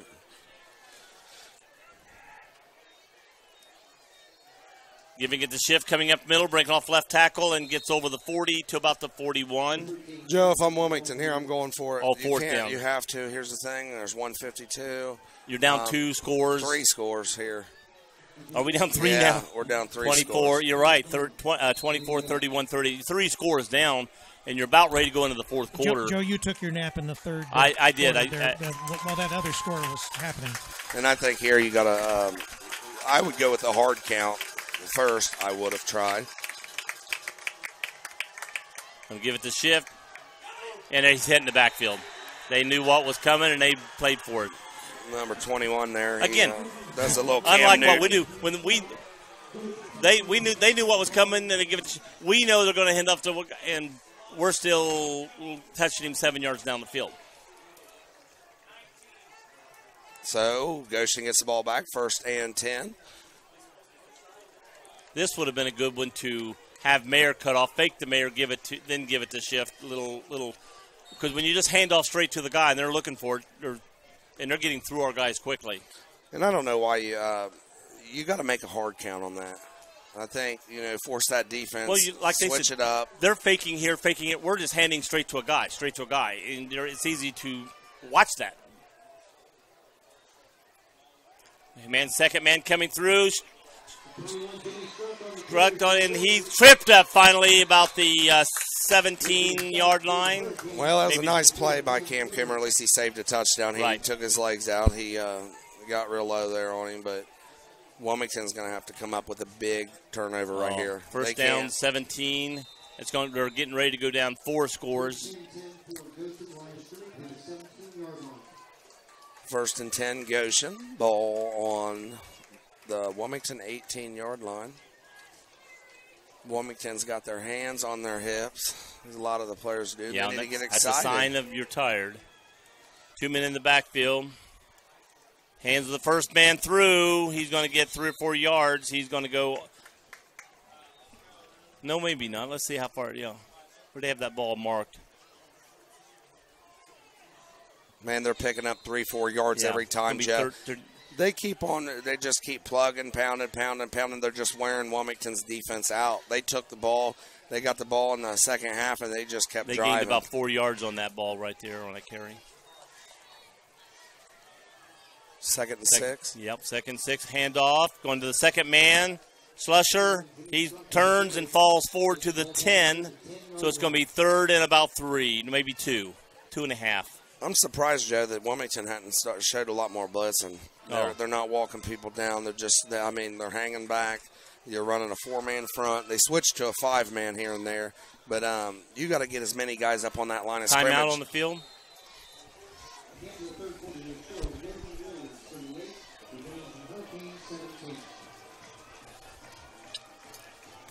So here we'll go to our sponsors here. Right, in Potluck Greenhouse, want to remind you they're having their first annual Amazing Fall Festival. It's taking place on weekends, September the 30th through November the 5th.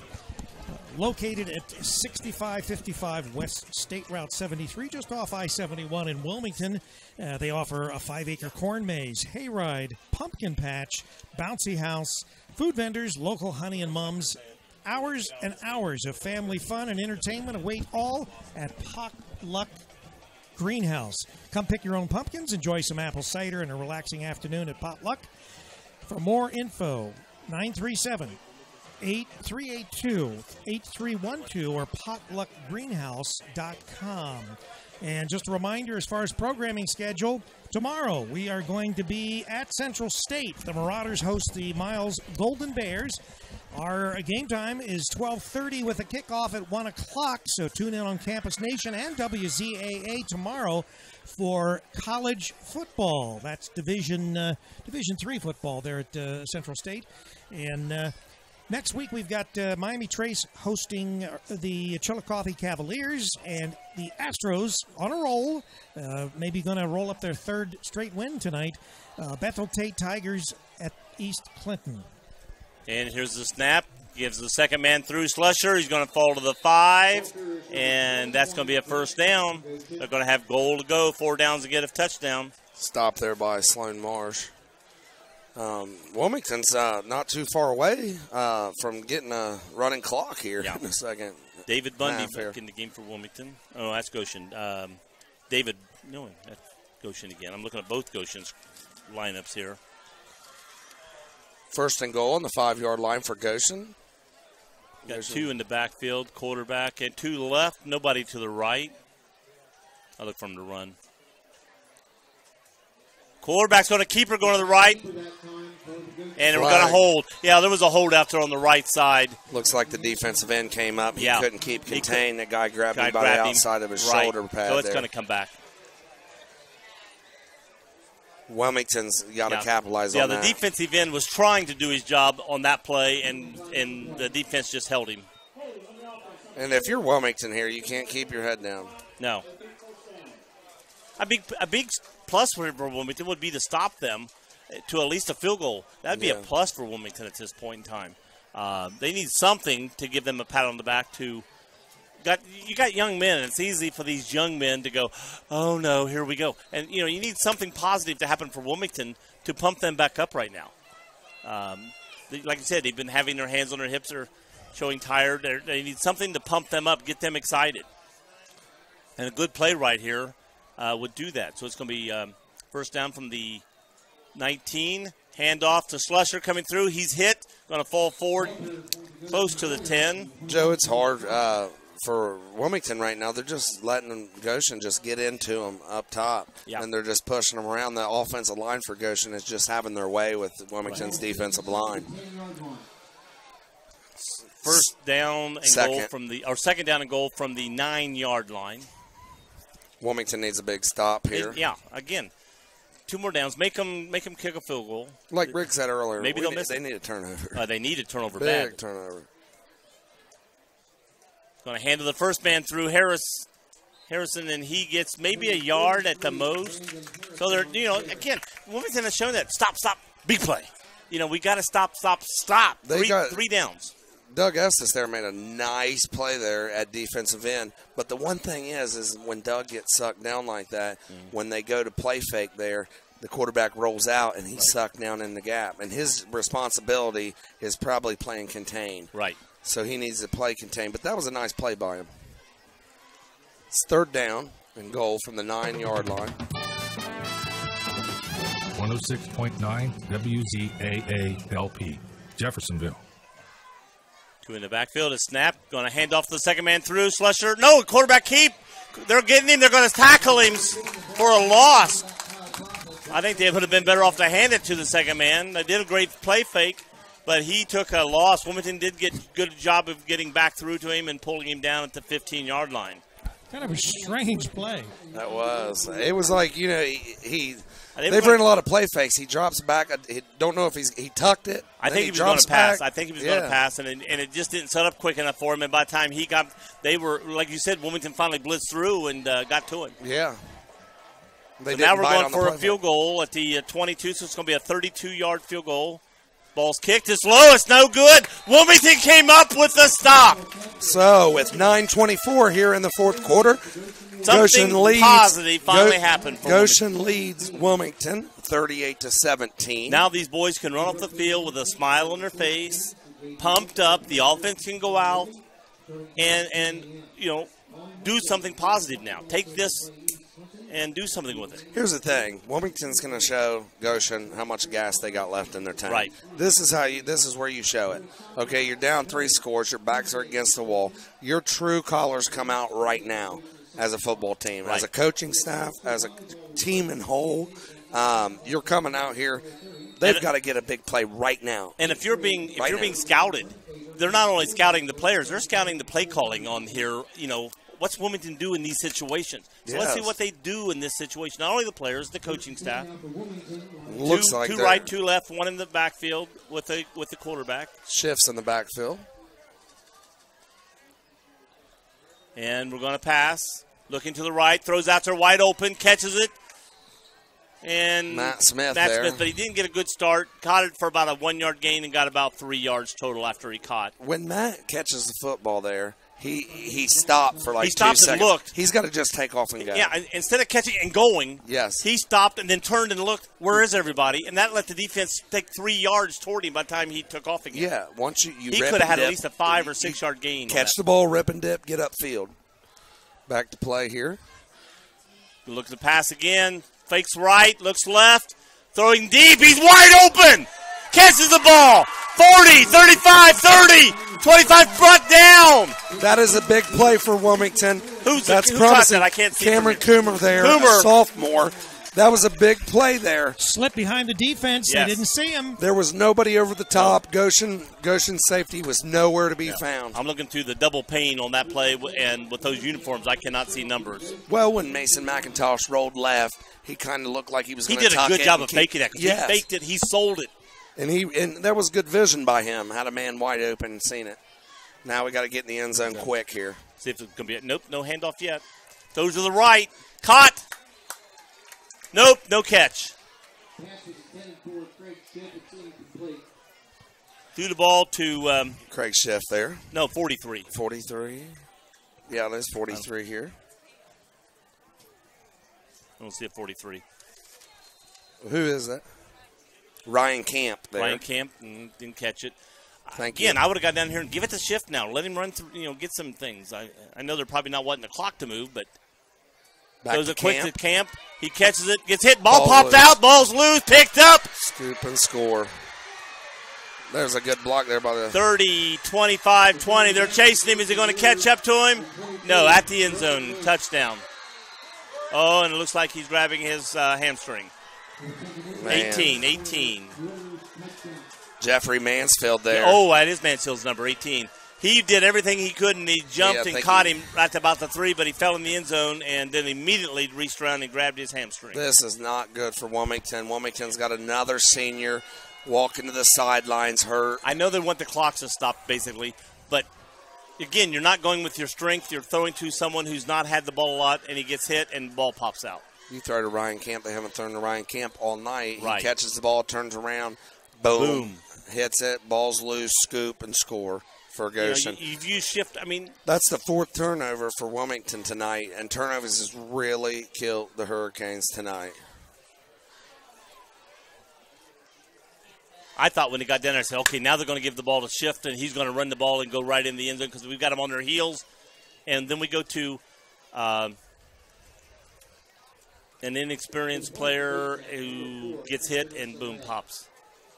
Not trying to put the player down, but So here at the Alumni coaching staff is, Stadium, why do this at this time? 8-16 in the 4th quarter, 17-44. Goshen set to kick the extra point. It's up, and it is good. And we do have a running clock now?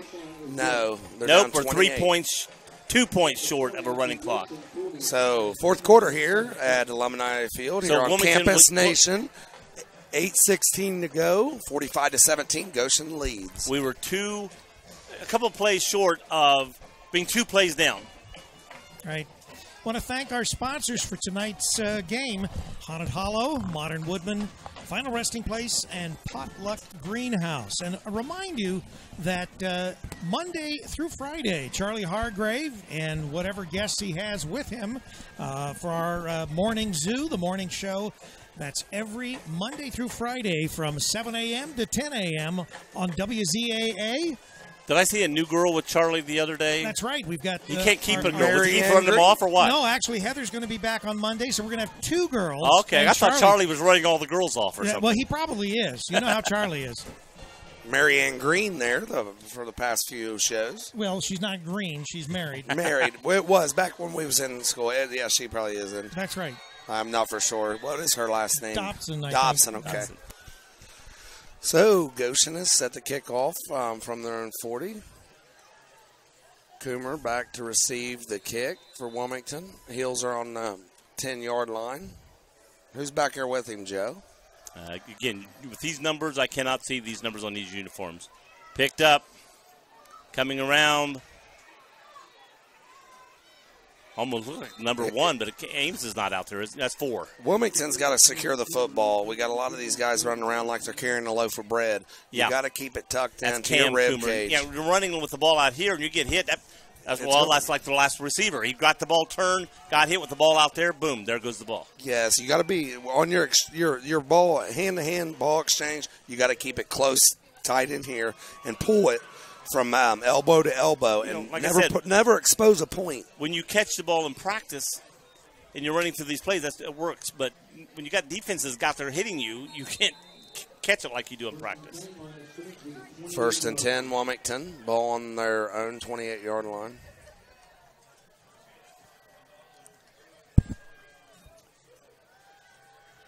Going back, Chris Custis over here going out, coming back for the ball, throwing to Chris. He catches it. Is he in bounds? No, he said he caught it going out of bounds. Good catch by Chris. That was a great catch. You got to get one foot in. Yeah, Chris is, I think, a sophomore. So, yeah, again, another sophomore. And he's been catching passes in the reserve game. He did a good job. He came back, saw the quarterback in trouble, came back for the ball, but the pass led him out of bounds too far.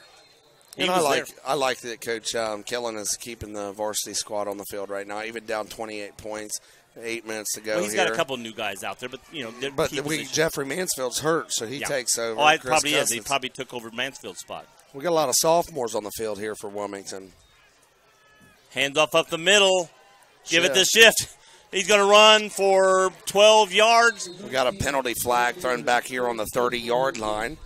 Got a hurt Warrior down there on the ground, too. He's holding his right knee, it looks like there, Rick. Rolling over to his... Got officiating timeout. Injury. Next week we have the Cavaliers of Chillicothe coming in to face the Panthers at Miami Trace. And also we're going to Astroland, Lee's Creek, for the East Clinton Bethel Tate Tigers game. That's next week on Campus Nation. And then tomorrow, the Miles Golden Bears come in to play the Central State Marauders. Miles is an Alabama team, as I recall. That game's going to get underway with our pregame at 12:30 and kick off at 1 o'clock. And then next week, we've got some good football. We've got a doubleheader on WZAA and Campus Nation. The Marietta Pioneers face the Wilmington Fighting Quakers. And then we also have the Notre Dame Falcons against the Urbana Blue Knights.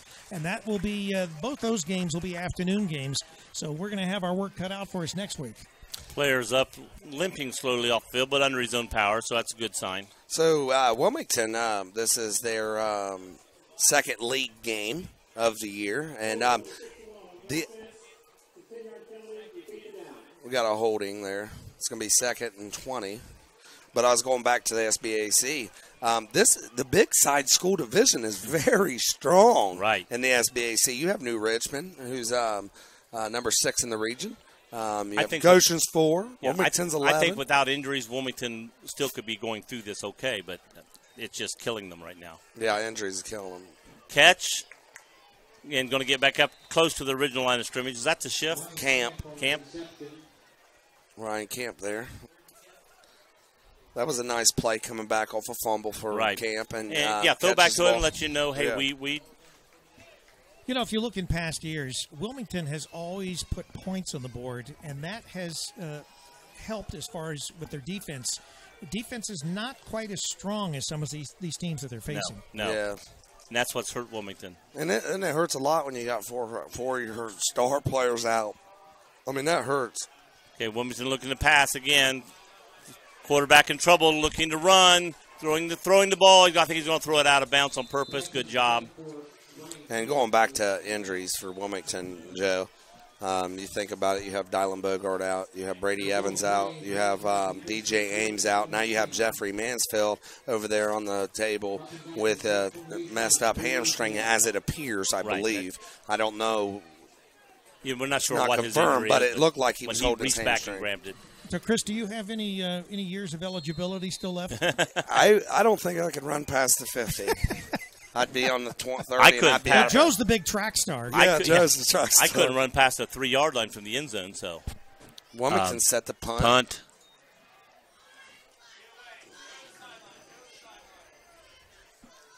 Ooh, get us a nice roll. Going to roll down to the 32-yard line. Goshen just didn't have anybody back there to receive it. They just said, you know what? We don't want anything bad to happen. No fumble, no nothing. Just let it go down. We'll get the ball. 6:57 left in the game.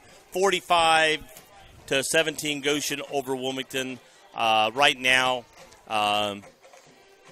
Goshen is set to try to run the clock out, and Wilmington's trying to keep some dignity. Their defense is probably going to go out there and try to pick off a play. I don't look for Goshen to pass the ball. I would say Goshen's going to bring in their second unit probably. They're not going to keep their big unit. I don't see too many white shirts out there. I see a lot of dirty shirts though right now. East Clinton 32 and Fayetteville 22, kind of making a game of it. Yeah, a little bit of a game there. Hey, thank you for watching or listening here on Campus Nation. For all you that's tuned in. And I'm going to hand off to the second man. Slusher, and he breaks right through. Here he goes down 40, 35, 30, 25, 23-yard line. Brought down there by Cam Coomer. He saves another touchdown there. I think Cameron Coomer might be the leading tackler for Wilmington tonight. He might be. They just keep getting through that first and second level, man, and just making big plays. In our other game on Campus Nation, Jackson, the Ironmen lead the Panthers of Miami Trace 28-21. It's a pretty good game there, tight. Very and the tight Blue game. Lions, they're down to Hillsborough 41-27, and that's also in the fourth quarter. So Wilmington, Goshen's driving right now with 6:41. If they score again, we will have a continuous clock, a running clock. Courthouse here. lost their starting quarterback, and they're a changed team since that's happened. 1st and 10 for Goshen, lined up in the I backfield. Hits to the first man running through. He's going to gain about 5, 6, 7 yards when they mark it. And that's been the story of this whole second half. Goshen's just been pounding it right down Wilmington's If you stop throat. him to a 3-yard gain, it's been a great stop. And, We have a final from Ireland Field. The Clinton Massey Falcons beat the Western Brown Broncos 79-14. Wow. Blanchester over Williamsburg right now 62-7, and they should be in the fourth quarter. Looks like number 57 there comes off for Wilmington, TJ Rockhold, and he looks like he's limping. everybody from Wilmington's limping right now, it seems like. 2 men in the backfield. So got his starting unit still out there. Man in motion. Quarterback comes back, pitches out to the second man. Slusher's going to come out to the left side. Big hole. Missed tackle and walks in. And it looks like they're... Now we're going to have a running clock. Running clock here for Goshen now. Got 5:30 left in the game. We got a kick to come yet. 51-17, Goshen over Wilmington. This is not what Wilmington wanted to have on homecoming. And it started out to be a decent game. It was a great game, back and forth. But when D. James went out. They were only up by 7.5. Yeah, and D. James went out, and they seemed to totally go away from their game plan. Yes, I think just Goshen went in at halftime and made some great adjustments on defense, the side of the football, and offensively. They kind of picked up. Kick was good. 52-17, 5:30 left in the game. Wilmington going to get the ball back and hopefully set up a drive to win this game on a positive note. That's the goal right now. The goal is to march the ball down the field, score, marching the ball down the field, and come out with something positive to end this game with. 5:30, and with a running clock, you're not going to have a lot of time. No, it's going to be a quick game. Once they kick off here, the clock will start And the thing is, in the second half, Wilmington went to a passing game, which they're not a passing team, with a backup quarterback. Yes. And to me, they would have been better to keep running the ball. And for one thing, Goshen wouldn't have scored as much because the clock would have been running more. It kept the score, wouldn't have had as much time. I have to say, Goshen has looked very good tonight. Oh, they have. It's going to be interesting to see, because I'm assuming they're playing Clinton Massey at some point, and New Richmond has to play Massey. Right. Those are going to be some great New Richmond and Goshen play. Great games, yeah. What a great, the SBAC, Rick, what a great division the upper division is this year. Bounce picked up. Cam Coomer. 20 over the 25 coming out. Oh, he cuts it back into the middle. I think he'd have been better to keep coming outside. Yes, I do too. He needs to follow his block to the outside. Yeah, two blockers the outside, and he saw them, but he cut inside them where the defense was. If he comes outside, the defense had to come through those blockers to him. And he has two blockers. That's inexperience. He didn't realize. He saw an opening and took it. Didn't realize he's running back into the defense instead of coming outside with his offense. Goshen has got a very, very, very solid unit of seniors this year. I've watched them play throughout the years we've coached against them.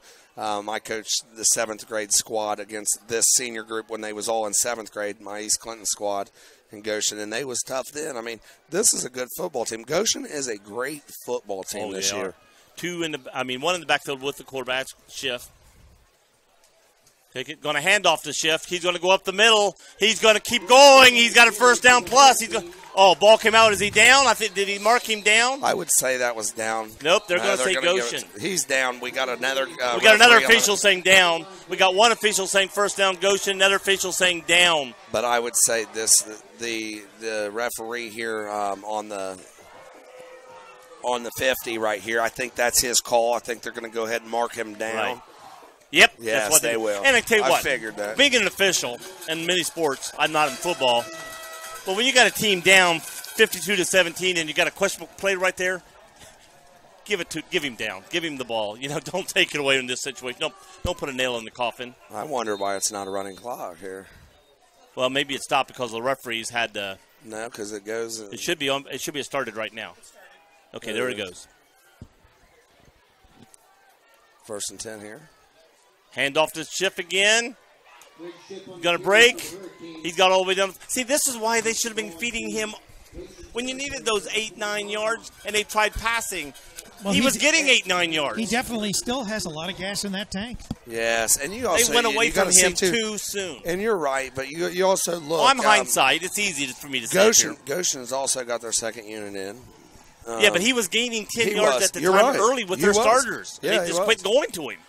Now they're back to the pass again. Looking downfield, throwing it is picked off.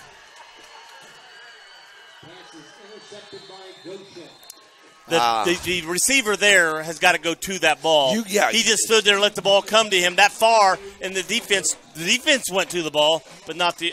I'm not going to give up on the quarterback on that throw as much as I am. The receiver should have came back and helped him out. A receiver's got to turn to a defender there. Right. You have to. When that ball's that far in the air, that slow, it was on the money, but the receiver just can't sit there for 10 seconds waiting for the ball to come to him.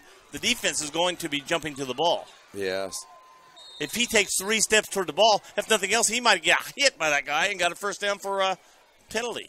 Looks like Wilmington's going to make some subs here. They're going to have 3:26, 25, 24 running clock coming down. Wilmington's going to try to stop him here for one last run. Hands off to the second man in the backfield. Hit at the goal line. Going to be no gain. 2nd and 10 here. Trying to see if that's the same starting unit in the backfield as it's been the whole game. I can't tell yet. Clock is running. 3:01. I see a number 6 in the backfield, so I think they've got some. 52-17 here. 4th quarter. I saw number 6. No, he's a wide receiver coming out this way. I think we do have some different guys in the backfield. I can't see who's running over quarterback if it's still 14. These are all 2nd units. I think the one running back, the first running back is the same guy.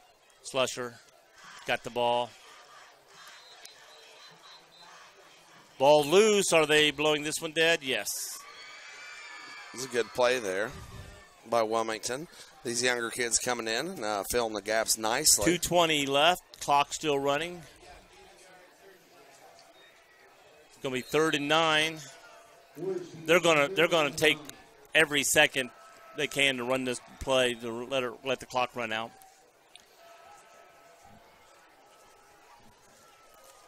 3rd and 9 here for Goshen. Ball on their own 37-yard line. And 2 in the backfield, 1 to the left, 1 to the right. They'll be handing off to the quarterback keeper coming out. Here's the outside. Great containment. And that is number 18. That's a new quarterback. Number 19. That's not the regular quarterback who was number 14. Brought down there by Connor Mitchell. That is Trey Armacost that was quarterbacking there. Kept it coming around. So now it's 4th down, 130. That was my nephew there, 38. Oh, was Connor, it really? Connor Mitchell? Yeah. Again, another one of my great sophomore. He's a sophomore. He's a sophomore with that group of Schiff. They're a great football team. Great group of guys right there. That sophomore class is strong. They're going to let this clock run down to the last second before they kick. 1:10. They're going to take the penalty. They'll take the 5-yard penalty. But the clocks can, I thought it would continue to Usually run here. we'll put up a hand saying Yeah, 5 seconds. They're running it. So they can take a delay of game till the end of the game. So the running clock. Even though this would have stopped the clock normally, you don't have to stop the clock. Yeah. So they can take a delay of game, and don't even have to give Wilmington back the ball. Yeah. And that's what they're going to do. So this is going to lead us to the end of the game here at Alumni Stadium. 26 seconds left when they. It's 52-17 is going to be our final score. And you can tell the way they're standing, they're not even going to hike this ball. No. So Wilmington's homecoming. The final score here is going to be 52-17. They did hike it. Punts the ball. So Goshen's going to go 7-0. Wilmington catches the ball, 30, 35 to 38-yard line, goes out of bounds, and the clock goes 0. Game over. Goshen Warriors 52, Wilmington Hurricanes 17. Wilmington's second game. Wilmington joins the league, and injuries have just rattled them. Yes, tonight it was a Wilmington's really been, hurt by a lot of injuries this year. Having 3 of your key players out this whole game. DJ Ames played well the first until he got his concussion, and that really put the gas out of Wilmington, man. Yeah, that took the wind out of their sails for sure. Well, we want to thank our sponsors for tonight's activities, the Haunted Hollow, Modern Woodman, Final Resting Place, and Potluck Greenhouse. All these fine area merchants supporting Campus Nation and all the great stuff we do here on the air. A reminder, tomorrow we have the Miles Golden Bears against the Central State Marauders. We'll be on the air at 12:30 on Campus Nation and WZAA 106.9. And then 1 o'clock is when we actually get the kickoff. Next week, we will be at Miami Trace again. The Cavaliers of Chillicothe will be in to play the Panthers.